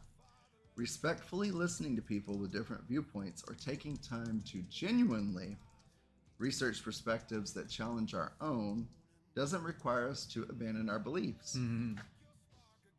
Instead, it stretches our thinking, builds discernment, and helps us to understand the world more completely. From a neuroscience perspective, which is what I'm all trying to do now, learning new information and engaging with unfamiliar ideas supports neuroplasticity. This is a big thing I'm working on right now.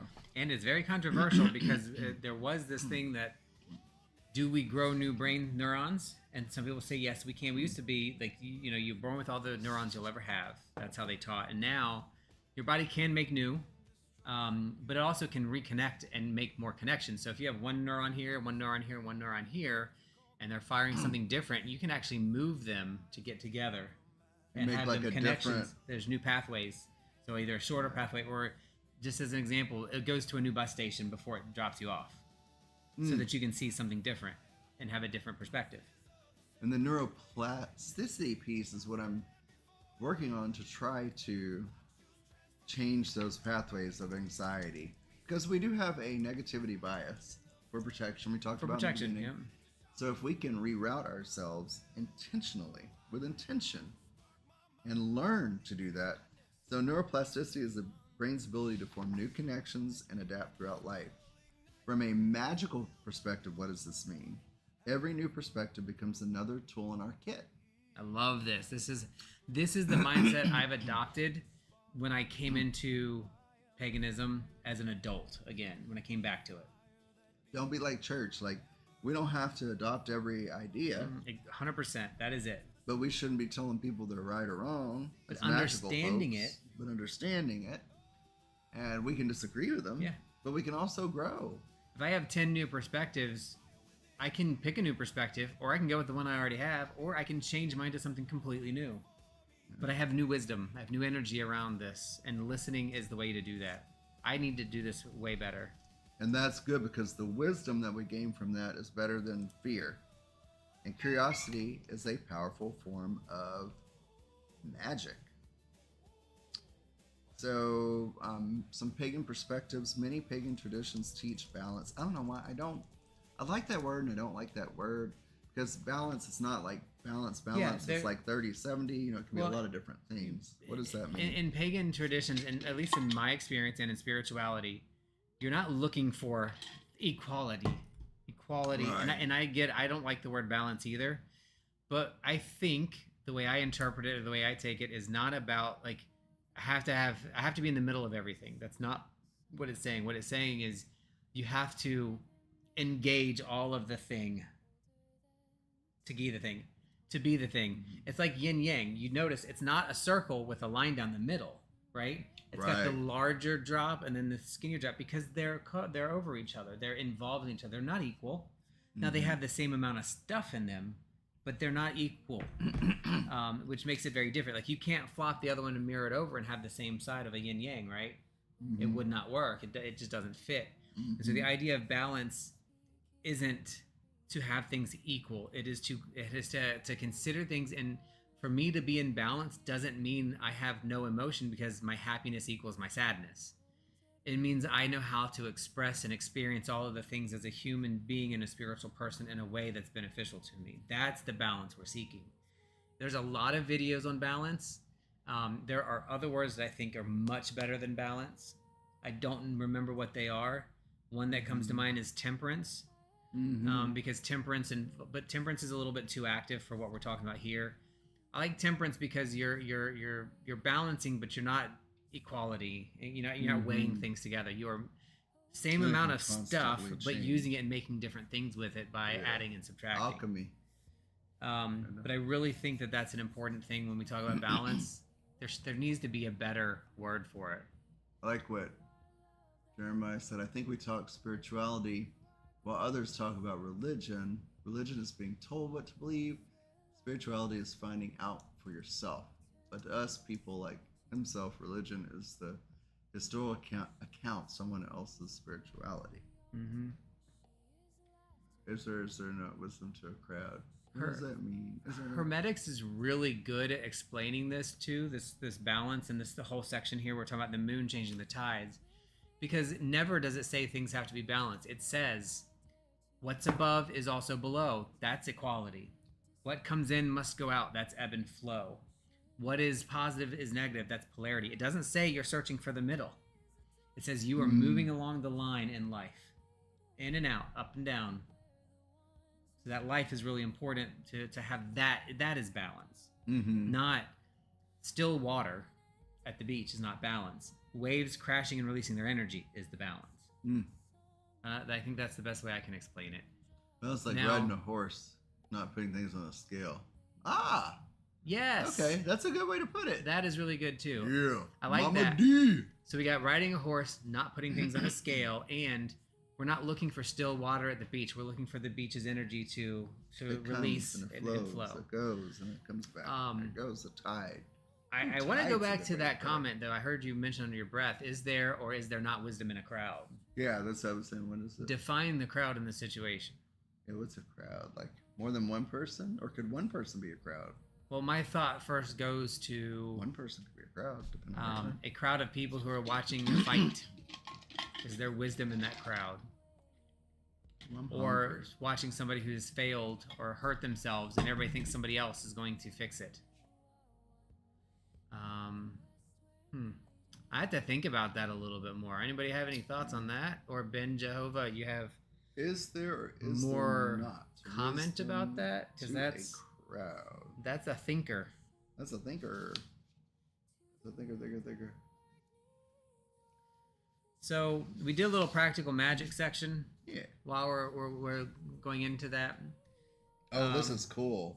Like to think about. Okay. Yeah. So practically this week, as we do whatever it is we do, choose one habit, one belief, one opinion that you have held for a long time. Make it one that's really juicy, like Republicans are terrible people, and ask yourself. And apologies if there's anybody in here who's Republican. It's just an example. I love Republicans. Why do I believe this? Where I did really the do. belief originate? Does it still serve me? What would someone with the opposite perspective say? And what can I learn without needing to agree? Approach with curiosity. The biggest, most important thing in the world. Let's see what would mine be. Curiosity, not defensiveness. That's the most important part. So why do I believe it? Where did it come from? Does it serve me? What would the opposing person say? And what can I learn without needing to agree with it? That is some interesting thing there. Oh God, what can I think without needing to agree? Butterfly in the The sky. squeaky's hilarious. Butterfly in the sky, my wife was super high. She took a look and smoked a book for brains a rainbow. I was just thinking about I can smoke anything. I feel in tune Stability with and them. evenness. I like that. I'm in tune with Squeaky. Absolutely. Squeaky, I think squeaky. it's important paranormal to take the extra step to the horse riding example though, because it's not always even. For example, when you trot on a horse, I don't know if you've ever ridden a horse, but when you trot, there's a specific action that the rider does called posting, and we do that because it intunes you with the horse's trot and keeps you from damaging your spine and yourself, and it also makes it a smooth motion. And you have to do it in a very balanced way, but it's not even. It's very, very flowy, very tidy, but just I want Culver's again. interesting. Yeah, we should. I want another burger. I've never had a Culver's burger till last night. And that's That okay, sounds Ben. good. What you said, is there or is there not wisdom to a crowd? Is there anything like extra to that might go a little bit further? So the wisdom of a crowd exists in action and only some actions. That's what it feels like on the surface so far. And I think it's hard to think about what is the crowd made up of? Like, what is the situation? And are you talking about like what kind of crowd, I guess? I'm being very literal in my head, and maybe this isn't a literal question. I don't know. If you're just saying in general, like, is there wisdom in a group of people? Then I think yes. I think when there's a group of people together, like us, I think there is a shit ton of wisdom in this, in us as a group. And I think it is more of us while we're together. That wisdom is bigger than each of us on our own. Tina, I love you. If that's the crowd you're talking She's about, sugar then I think that is really yes. There's wisdom in a crowd. I could But if keep we're buying talking my about like the burger. literal, there's a crowd of people and something's happening, that's really dependent upon the thing or whatever's happening. I give Prim But- mine. But in that other example where it's like us as a group, thinking of us as the crowd, right? We're a group, we're a crowd of people, we're more than three. We're Piper's having doing this. conversations in her sleep. Yeah. I don't know why. She's probably sucking her paw thumb. She's communicating to me. She wants me to cook them hamburger meat this week. We should. You can do With hamburger no with me. seasoning, just cook like. Yeah. And And for chicken. them, do you cook it all the way, or do you have to leave it raw? You cook it all the way. Okay. If you use ground meat, you have to cook it, Yeah, period. And I we would can give trust them raw steak or, blue I'm steak so or something. scared of that. Like, I'm not for steak. But wouldn't that be good? Like But chicken, ground meat we would have boiled to. chicken, and then some Mm-hmm. rice. Yeah, a classroom, a crowd. All those versions of crowd, I think, are different and dependent upon the action. But if we're talking about like just groups of people in general, like the city of New York, there's a crowd of New York. Oh, I would hate there. I Just would never letting wanna it go be there. what it is. I kind of feel like that's wisdom. Like there's wisdom in that crowd, but if there's an activity or an action happening, that can really change the dynamic. Would be very weird. Tuned in, yeah. This group, this crowd, I feel very, very flowy in wisdom and thoughts, and I have new things to take away every time we have this. Oh, for sure. Any closing ideas from anybody? If you want to do the closing reflection, you can. But I want to get some tarot today since we did it last week. If you want a reading, just tell us you want a reading. You will get a general reading unless you say otherwise. We just pull one card apiece, and we'll do that as quickly as possible so that those people that want to watch the other shows can. But if you want to read, just let me know. I'll get you on the list. But while we're doing that, also. So before tarot, a closing reflection. Perhaps real freedom isn't about having all the answers. Perhaps it's about having the courage to ask better questions. May we continue to listen deeply. May we continue to speak thoughtfully. May we remain curious. May we honor our own experiences while respecting the journeys of others. And may we remember that every time we choose curiosity over certainty, we practice a little magic. Blessed be, motherfuckers. I love it. All right. Blessed be. I'm just making sure our stuff hasn't gone Hootless. on. Hootless. Hootless. Hootless. All right. Go So we've Hootless. got Go Twisted, Hootless. Squeaky, Paranormal, Mama Dragon, Bee, Hootless. If there's Squeaky, anybody squeaky. else, just let us know. We'll pull Look at some my cards bucket. for you. Mamacita. We're going to start with Twisted Chaos. You are up No, first. Can I lay on Squeaky this will baby, be right baby? after. My foot's asleep. I am, Can yeah, you my sit right butt here, is Mama? asleep. I don't trust you to stay right here. I'm going to need you to take this one. Well, what about this one? You can't I neglect love you, one or the Mama. other. Should I I'm put them both so- on the couch? Do you think they'll stay? Yeah, put them on the couch. I'll put them on the couch. I'm sorry to move you. I'm You're sorry, so but you. sweet. Y'all have seen I've been cuddling this little girl for the whole time. Oh, this girl did so good when we cut her nails. Oh, which is a new thing. Yes, you should. Hold on, Mama. Come here. I can't get up yet because my foot's asleep. Yeah. I don't want to fall with my babies. Oh no, she's bleeding a lot. Yeah. Can over I there, ask too. any of the pet owners in here for a first heat? These dogs are bleeding more than I've ever seen in my life. And then one is really swollen. And one is extremely That's what I'm swollen, more worried about. But neither of them are acting in pain, discomfort, or change in attitude. They're completely normal. They're running, playing, chasing, all doing all the things. There's no difference. And the blood is very, very Look at Coqueta. watery. It's not very thick. It's not like I know it's not like active bleeding, like from a cut. It's very, very, very clear, fluidy.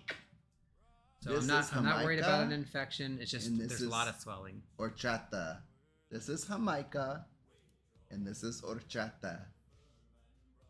Matushka and Manushka. Don't judge me, but Nigran and Blancan. Nigran, and we're practicing our words. Or- I didn't write or- that down, Or y'all. Brunon. Like and yesterday, Blancan. Jess. I didn't write that down. That was funny. Guns for gays. Yeah. We're just so I'm the changing whitest the black name. guy in the room. Yep. We are so changing the name. Guns, gays with guns. Gays with guns. Come on, baby. But you don't have to be gay to join. Okay. Yeah, I feel like it's okay, but her vulva is about the size of my fist. But again, they're keeping each other clean, they're taking care of each other, there's no behavior changes. Piper is enlarged but not near as bad, so I kind of feel like they're okay. It's just I'm not used to it. When my last ones did not bleed this much. I'm a little bit nervous and want to make sure she's okay. So behavior's not changed at all. Zero change. And I am very good at noticing that. Every single time we've had an issue, I have noticed the change. So, okay, we'll just keep an eye on it for now. And sorry for those of you that don't want to hear about that kind of stuff, but get over it. It's life, right? get that bright light down a little bit. So I'm actually using Ethereal. So this is a deck called the Ethereal Shadow Tarot. I have not used it in a very long time. It is a favorite of mine. I use it to read regular reads quite a bit, so I'm kind of excited. Got them Dr. Pep, Tic Tac, Tic Tac. I love Dr. Pepper Tic Tacs, y'all. Tic Tacs, Tic Tacs. They even, in your mouth, they even like have the effervescence. Put it in your mouth. Your motherfucking mouth. Your motherfucking mouth. You have to stack the box so that it blocks out the window, because even with the blinds up, it's so bright. It comes through funny.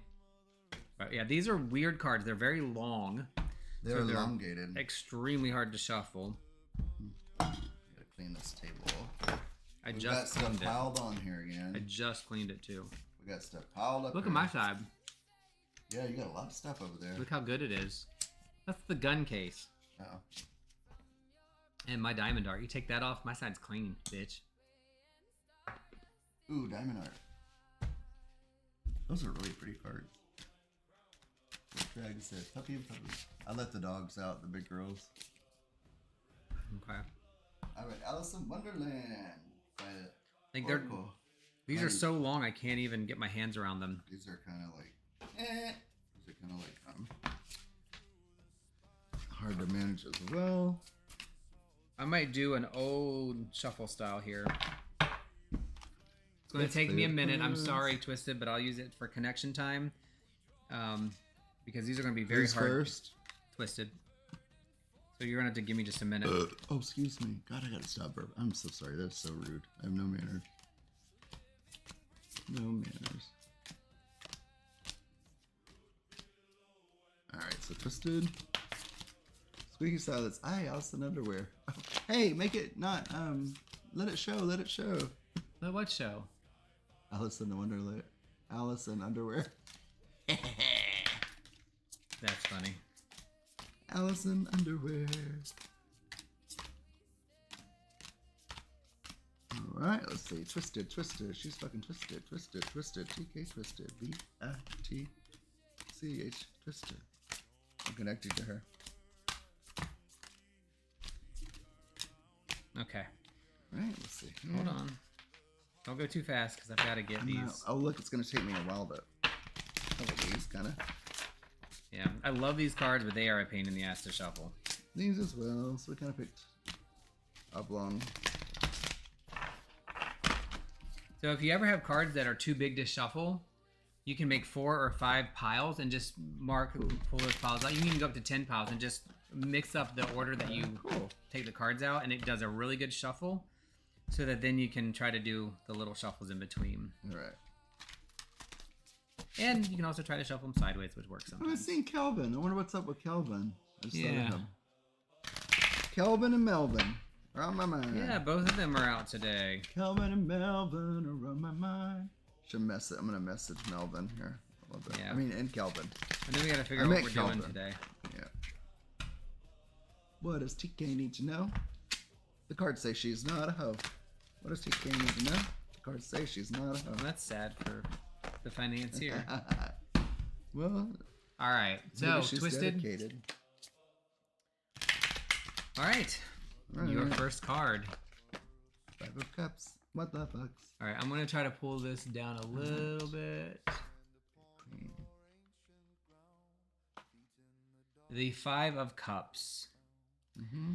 So the 5 of Cups, and I know we talked a lot about this yesterday. The fives in the tarot, kind of generically, traditionally, I should say, are all about how do you say struggles, opportunities. I don't want to say it's like strife, because they're not always difficult, but they do have this sense of stuck in self grief a little bit. Like I'm a little bit inside, and I feel like I always get the feeling with any of the fives that we're just internalizing some things a lot heavily.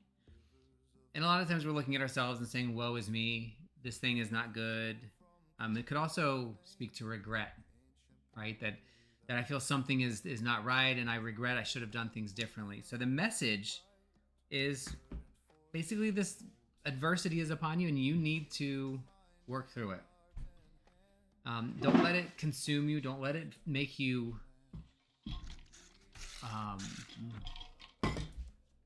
get so far into yourself that you can't get out of it. Yeah, there's always conflict in the fives. But this conflict in the Five of Cups, this one is conflict with yourself, right? So make sure that the choices that you're making, the things that you're thinking about that are in your mind are not woe is me thoughts. Maybe use the allowance and just put them aside. Say, here, I need to do this because of this thing, or this thing has hurt me. This is all emotional conflict.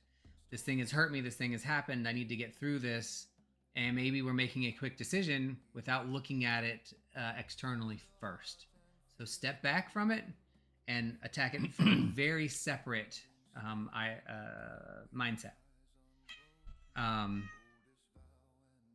Nefertiti says hello. Good timing. So yeah, I mean that's where I would. Don't let yourself get into self-pity. Don't let yourself get into this. You know, why did I do this? Why is this? Why is that? I got to get out of this. Blah, blah. We've really got to take it out and look at something externally. This is a good allowance box exercise, where you take all those feelings, put them in the box, and then perceive them. This is what I think. This is my immediate thought. Maybe it could be looked at this way. Maybe I could look at it this way, and then feel which one is right for you. All right. And from the Alice in Wonderland Oracle, I just have to show one of the back of the card. These cards are so pretty.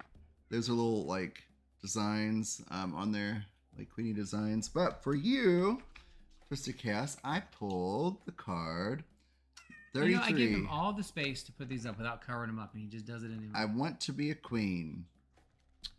Stating your sovereignty, declaring freedom, passing a test. I don't want to be anybody's prisoner. I want to be a queen. So you will, when you've crossed the next brook, said the White Knight. This has to do with raising your status. You are taking charge of your life, making decisions for yourself, and setting rules and boundaries that work for you. Declaring your independence, becoming peaceful or becoming powerful and influential, wanting to embrace your potential. When Alice declares she does not want to be anybody's prisoner, she is establishing her self-determination. She is a free person, even in the strange world she finds herself within. She will not allow herself to be imprisoned, enslaved, or taken into captivity, even if her incarceration was to be comfortable. She declares her intent strongly. She wants to be a queen, a ruler in her own right, a person who has power, influence, and will take charge of herself in her own world. And she will embrace all the responsibility and scrutiny that comes with the role. Hi, Neffy. All right. You want food, don't you, So Neffy? this is telling me it's like You want some food? taking charge, set your boundaries. You got this. Do it. Not you don't lean or rely on anyone else. You've done the work. Yada yada yada. You want to be a queen. I feel like That's a good one. I feel like one card. Yeah, she Yes, definitely she has something to is. say. I think one card was. I hear a pussy. Oh, sorry. One card was identifying the problem. The other one gave you the advice. Is how that felt. Mm-hmm. Well, I didn't show you the back of these cards either, just for the record. God, those are pretty. Wow. You do not belong on the You're table, welcome. Well, you're acting like Rooty today, aren't you, kitty cat? kitty. Mm-hmm. Who's next? Who's next? Who the motherfucker is next? Nefertiti. Squeaky Silencio. Squeaky Silencio. You're welcome. All right, squeaky, squeaky. Squeaky, squeaky.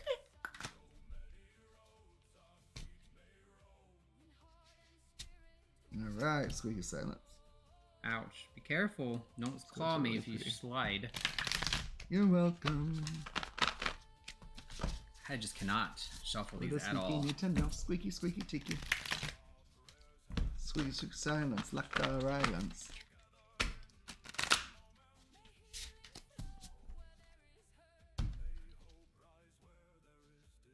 He's here. Kitty, what it... Kitty does what she wants. Hello, little pussy. How are you? What's this one's name, Nefertiti? Or Cleo? Really, Brad? I don't know their names. How do you not know their names? I mean, I forget them at the moment. This has to be Nefertiti. Mm-hmm. She's a beautiful. You're a beautiful girl, Naf Naf. Naf Naf. All right. What you got? What you Squeaky got? Silence. King of Cups. Mm-hmm. The King of Cups is an awesome card. Traditionally, we're talking about, remember, the king, to me, always represents a person, generally the person we're reading. So this is representing you right now. And King of Cups is fully in control of everything that's happening with himself. He doesn't have to worry about everything that's going on. He is looking at what we talked about, diplomacy, balance. Things are together and managed. When you mentioned earlier that you have no shame, it sounds really bad when I say it that way for some reason. You do not belong on the table. I'm gonna put you in the back, girl. Mm-hmm. We're gonna send you to Squeaky Silence. Yep. They like cats. But You're a baby. Here you go, baby. She's a sweet baby. But the King of Cups, is all about being one and comfortable with yourself and having all the things in a way that you want them. He gives no feeling of I'm uncomfortable. He gives no feeling of I don't know who I am or I have this thing that I'm worried about. So he is a representative of you right now having way too much. I said too much because you wrote too many cats. Of having all the things that you need organized and ready to go for you from an emotional standpoint. And in other words, it's just reiterating that things for you are going in a positive direction. Now, I do want to read a little bit on the book on this one because these are a little bit different. Just remember that like most kings, the King of Cups is a diplomat in control of his emotions and weighing every option. So I would remember to weigh your options. He understands the importance of listening to both sides, the heart and mind. There is maturity and self-growth that surpasses the average soul. So whatever Rook's card is, we were going to lean into that emotional stability and control that you have to continue things in a positive motion for you guys. That's so cool, man. Nice card. Yeah, they're very weird. But I Was love it them. ethereal? How do you say it? Ethereal. Ethereal. Are you done? I'm gonna Yeah. cut. All right, and for you, Squeaky, I pulled a moment's regret. Nostalgia, idealizing the past, fearing you've made a mistake. It was much pleasanter at home, thought poor Alice, when one wasn't always growing larger and smaller and being ordered about by mice and rabbits. I almost wish I hadn't gone down that rabbit hole. And yet, it's rather curious, this sort of life. Second guessing your decisions, berating yourself for the choices you have made, feeling regretful and missing what was. Nostalgia, living in the past, a focus on what is going wrong or what could still go wrong. When we make life changes and take large steps into the unknown, it is perfectly natural to have a moment or two when we wonder whether we have made a series of mistakes. When this card comes to you, it shines a light on the doubts you're having and asks you to accept these uncertainties as part of the process of change. Hostile diplomacy. All right. So very interesting. I would really, really focus on putting these two things together because this is a really good space to go. You still covered the card. It's so weird. Don't fluffies live there? Or with and a gun. Lots of fluffies. Then you could with just a kind word. Why does it seem like those That is cards funny. contradict each other? Well, I mean, just because you are in a place of maturity doesn't mean that there isn't an opportunity or moment where you need to go through something, right? It just means that you're ready for it. That's how I would take it. Whenever the king shows up again, people, he's saying like you have and are at the level of things where things are in a good spot. Now, that means you're capable, you're ready. Doesn't mean that everything has happened yet, right? So whatever's happening, that's where you apply that information or that knowledge from the king, that wisdom and comfort that he comes with. So if you see a challenge coming up for you or things happening, take them, do them. And then don't second guess like what Don't second what guess is them. coming. Like if you're like, oh well, at a similar situation, well just that was then. Don't second guess what's going on now. I guess if it comes up like that this week, you have those thoughts. That is interesting. Paranormal is next. Paranormal. No, paranormal, you are now. You are now, Shaka. Connecting to you where you are from my place of birth. And what do you need to know, paranormal? We are pulling kings today. Oh, that's a cool king. You're pulling a lot of kings. Huh? This is the King of Wands. Para noche. So King of Wands, again, we pulled another king. So guess what? Lots of king energy, lots of high masculine energy. And the King of Wands is absolutely the king of passion, command, and got everything covered that he needs. There is nothing that is sticking out outside of what he knows and wants. He is controlled. He is measured. He is all about leadership. He's all about having everything where it needs to be. And if you can't tell, that is actually a cat face. That is a cat face. Oh, wow. Cool. Very, very devilish looking cat. Squeaky. Yeah. So the idea here with the King of Wands is really like, think about everything that's happening to this point and take a moment to say, I'm really proud of everything that's going on. I am a person of mastery.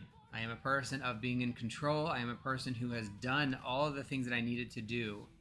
And while you may not feel like a leader in work, or you may not feel like a leader in other things, you are. You are leading your family, you are leading your life, and you are doing an amazing job at that, and keep going with that because you have a vision of who you are and who you want to be. And you just need to keep doing that. Don't think about, I need this, or I need that, or I have this. You're already doing the things.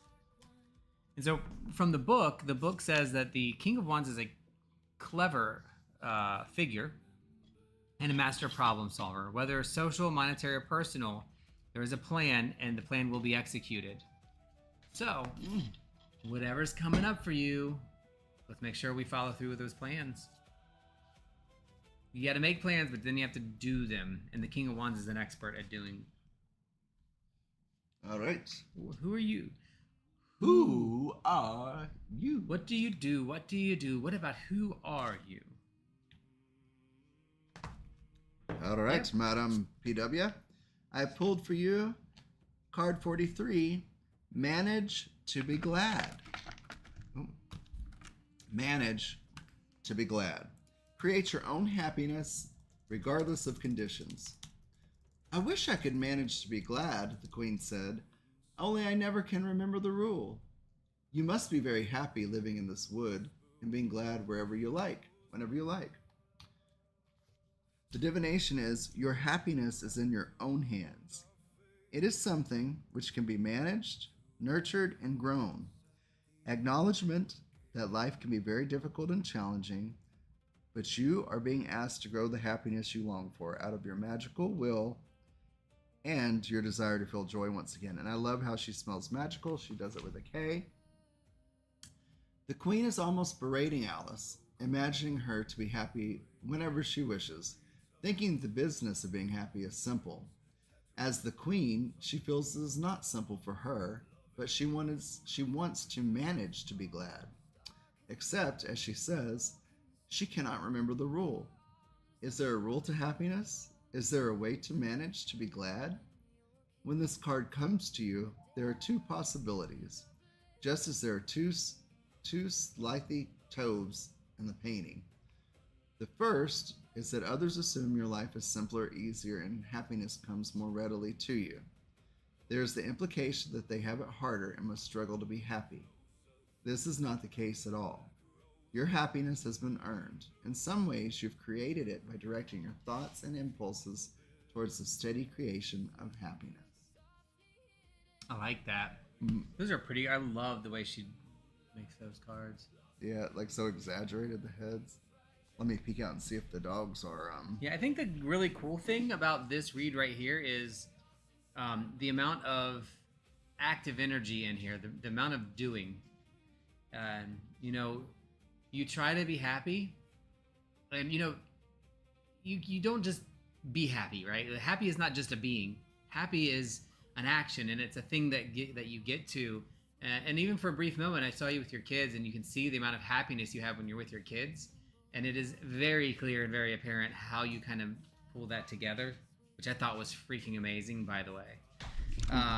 So I really, really want you to lean into that feeling of you are the king. Well, you're all the kings. Thank you, Squiggy. And all the queens. We all are. Thank you, Squiggy. But the message today is specifically about that king message of really needing to lean into that. Lean into the plan that you have and execute the plan that you have for yourself.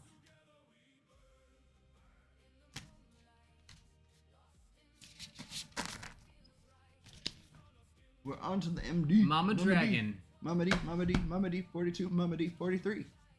Mama D, Bubby. 42, Mama Oh, D, Mama Bubby's D, shaking. 43. On the T. That means there's thunder. What's the T, Finn? What's the T? There's thunder.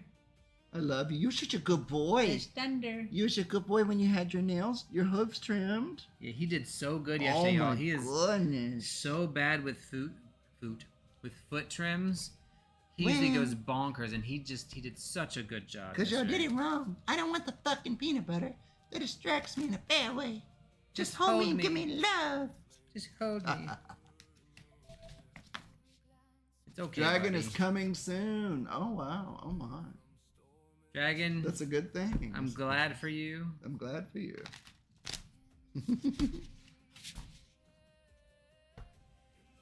No pressure, Squeaky.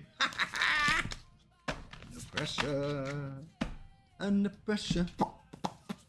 Ding, ding, ding, ding, ding, ding, ding, ding.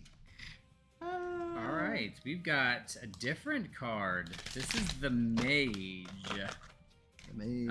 Now, you can probably assume what this card is. La Mage.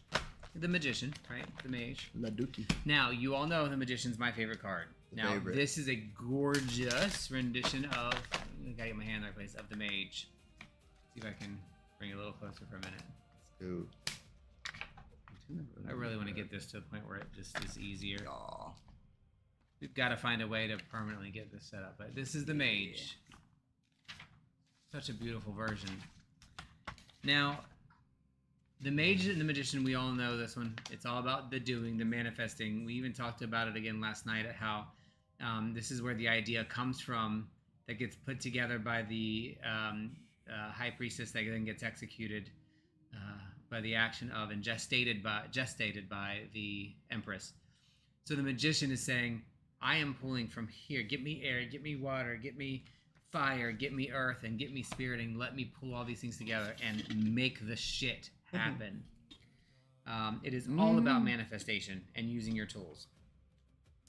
The Magician is a card of manifestation, connected to the universe and the human realm, so we're connecting both together. They gather all the tools and elements required to manifest their intentions. It is great willpower. Whatever your desire may be, it can be achieved with focus, manifestation, and talent. I've been looking at some of your posts and also watching the other things. I've got hiccups now in your, like in the Discord and stuff, and seeing the manifestations that you're making, the gatherings, the syrups, the tinctures, all the stuff that you're doing. And that is a lot of what the Mage is saying. Is like you are starting to make things actually happen and manifest, which I think is phenomenal and absolutely lovely. But that is my petite. I can't hold two doggies. I'm sorry.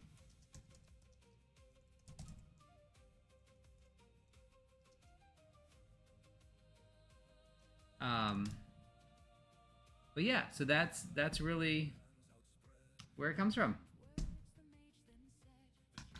All right, Mama D. Here we go, Mama D. I pulled for you card number 27. Painting the roses red. Covering up errors. Would you tell me, please, said Alice, a little timidly. Why are you painting those roses? 5 and 7 said nothing, but looked at 2. 2 began in a low voice. Why, the fact is, you see, miss, this here ought to have been a red rose tree, and we put a white one in by mistake. And if the queen was to find it out, we should all have our heads cut off. You know. Working for or being in a relationship with someone who is harsh on those who make mistakes. feeling forced to cover up errors to avoid punishment, fear of mistakes being discovered, hiding the evidence as the consequences are much harsher than the mistake, Bully. feeling that what you need to do to stay safe is no longer reasonable. We all make mistakes. Every single one of us upon this planet has made a mistake, misunderstood, done something that wasn't quite correct, and mixed things up rather terribly. Today, people often complain and want perfection. Much like the dreaded queen, they behave as if they have the right to cut people's heads off, to punish them, if they have not carried out their assignments perfectly. The same applies to our soul assignments. Despite what our soul would best enjoy learning, we humans often misunderstand, head off in another direction, and make some rather wonderful mistakes. Thankfully, unlike the queen, our soul will not punish us, but we do need to do some work to make things right. While you may be tempted to cover things up and not be open about what has happened, especially perhaps to yourself, it truly is best to see what can be done. If this relates to you on an everyday level, and you are working for a person who will be unkind or cruel if you do not perform the task perfectly, then you may need to find a way to peacefully escape the situation. That way you can enjoy white roses just as they are without fear of making a mistake or masking things even worse making things even worse because you feel you must cover up an error to avoid punishment. White roses are perfect and lovely and innocent. Do not try to cover up anything within yourself that you feel is not right for fear of being punished for not presenting or behaving to expectation. Mm-hmm. Ooh, what that squeaky doing? No, I'm just kidding. I'm playing. Yeah, not only that, but living as your true self, but what you teasing. said specifically earlier about dropping all the fake versions of yourself for the true version that's underneath, which I think is great. You do not need to put the cards over top of each other. Just for the record. We were talking about living as our true selves. Yeah, she does look kind of mad in there. She looks very upset. Very pissed. She's pissed. I'm right, I hope that is helpful to the weak. I don't think I'll ever use these cards again. Oh, really? I cannot shuffle them, and that is frustrating me. Now we are on... Behulis. Hooty hoo! Is your Roku restarted? Roku restarted. And that's a shame, because they're very pretty. Froggy went according and he did... Just because the link... I can't, yeah, I can't. I just can't shuffle them, and it's really... Froggy went according If I and try he to force it, they just bend and did. completely fall apart. That is a shame. All right, Hootless. All right, Hootless is back. He's got his Roku attacking. Ma, I'm sorry I can't hold two doggies, and Finny's scared. Yeah, she goes back and forth, back and forth, back and forth. All right, that's a Hootless. Thank you. Good God. What? How much smoke do you need? Oh, for me personally, a lot. More than that, though. Hootless. Be Hootless. Be Hootless.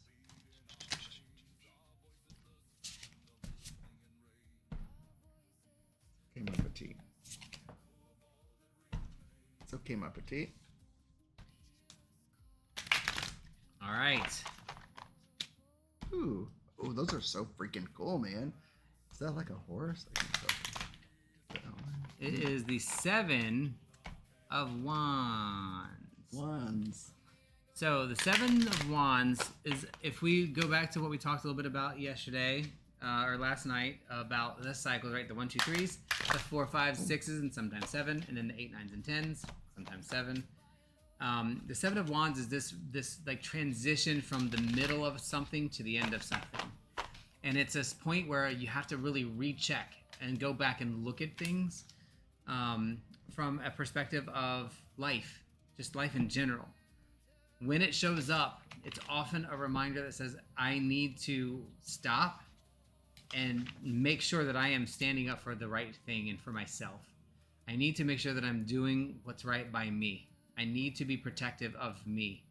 So oftentimes this comes up when there's something going on. You know, wands, we always associate it with work. So generally it's career, work-oriented stuff. Sometimes it's passion phrase. I'm getting work out of this. But it says I need to stand up for myself and make sure that I am being preserved. And It's this idea that something is happening and maybe you're getting lost in it a little bit. So from the book, it calls the Seven of Wands a defender of others, of values, but also of oneself. This card brings up the struggle that one is going through and how they must stand up for themselves in order to achieve their goals. Perhaps difficult and draining in nature, but necessary in order to succeed.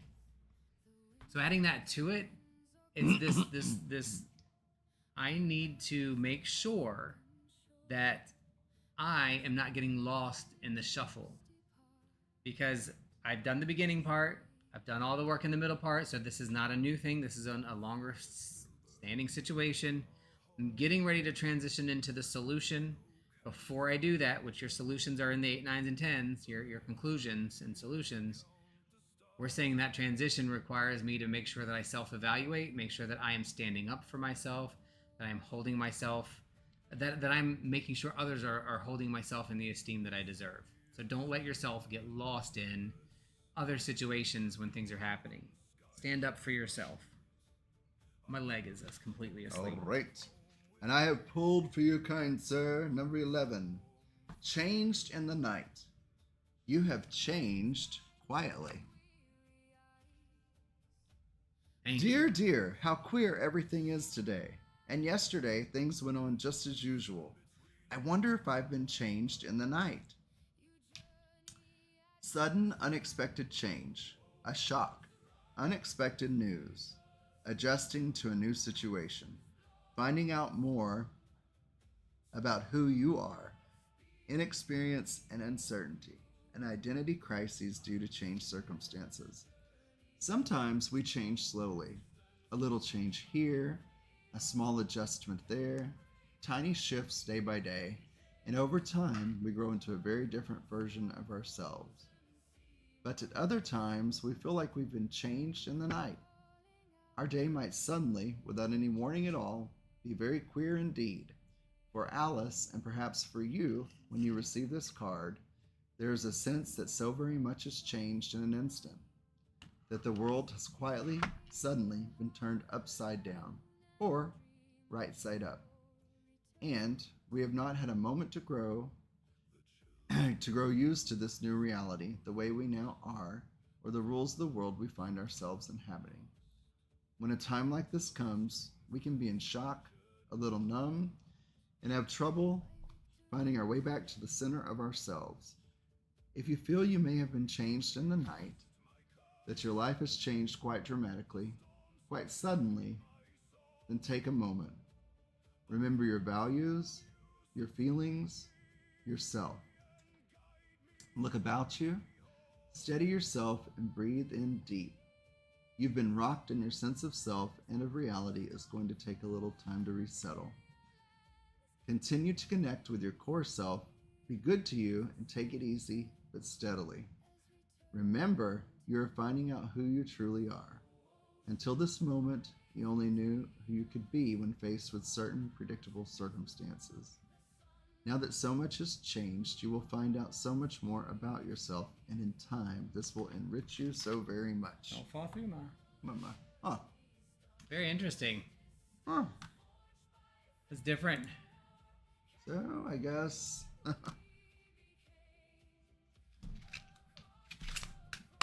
It's a lot of change. Look out for change. Yeah. And the Seven of Wands, like I said, is right on that cusp side of just making sure you don't get, let yourself... I keep wanting to say let yourself go, and it's not, has nothing to do with letting yourself go. You're but welcome. Leave yourself behind in whatever it is you're doing. I gotta get those clothes, bitch. Those clothes, bitch. Those clothes, bitch. Oh, sorry. All right.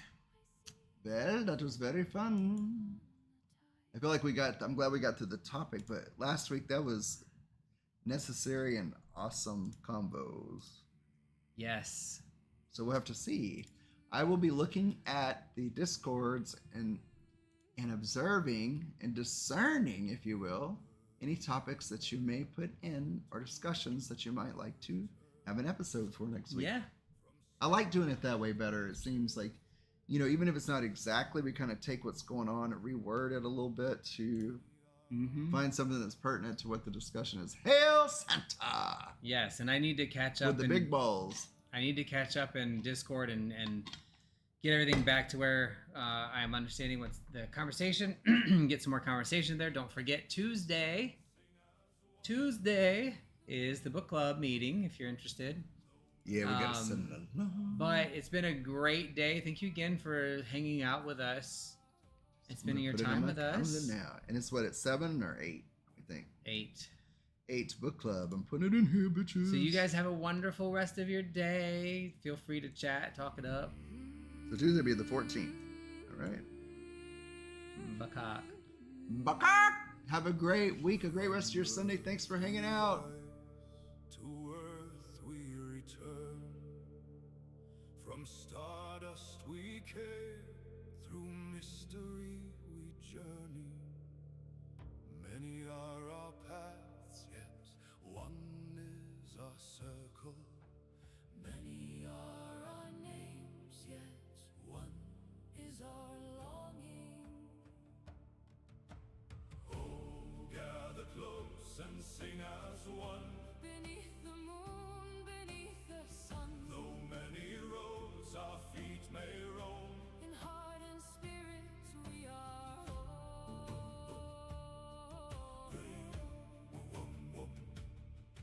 May the light be with us. May the peace be within us. May the love between us grow. May the earth beneath us bring strength. May the waters around us bring healing. Healing flow like the river, soft and slow, hand in hand and heart to heart, never truly far apart. May the fire within us bring courage. May the winds among us bring wisdom. We honor the known and the unknown, the spoken and the silent, the ancestors and those yet to come. Oh, gather close and sing as one. Beneath the moon, beneath the sun. Though many roads our feet may roam, in heart and spirit we are whole. We are whole.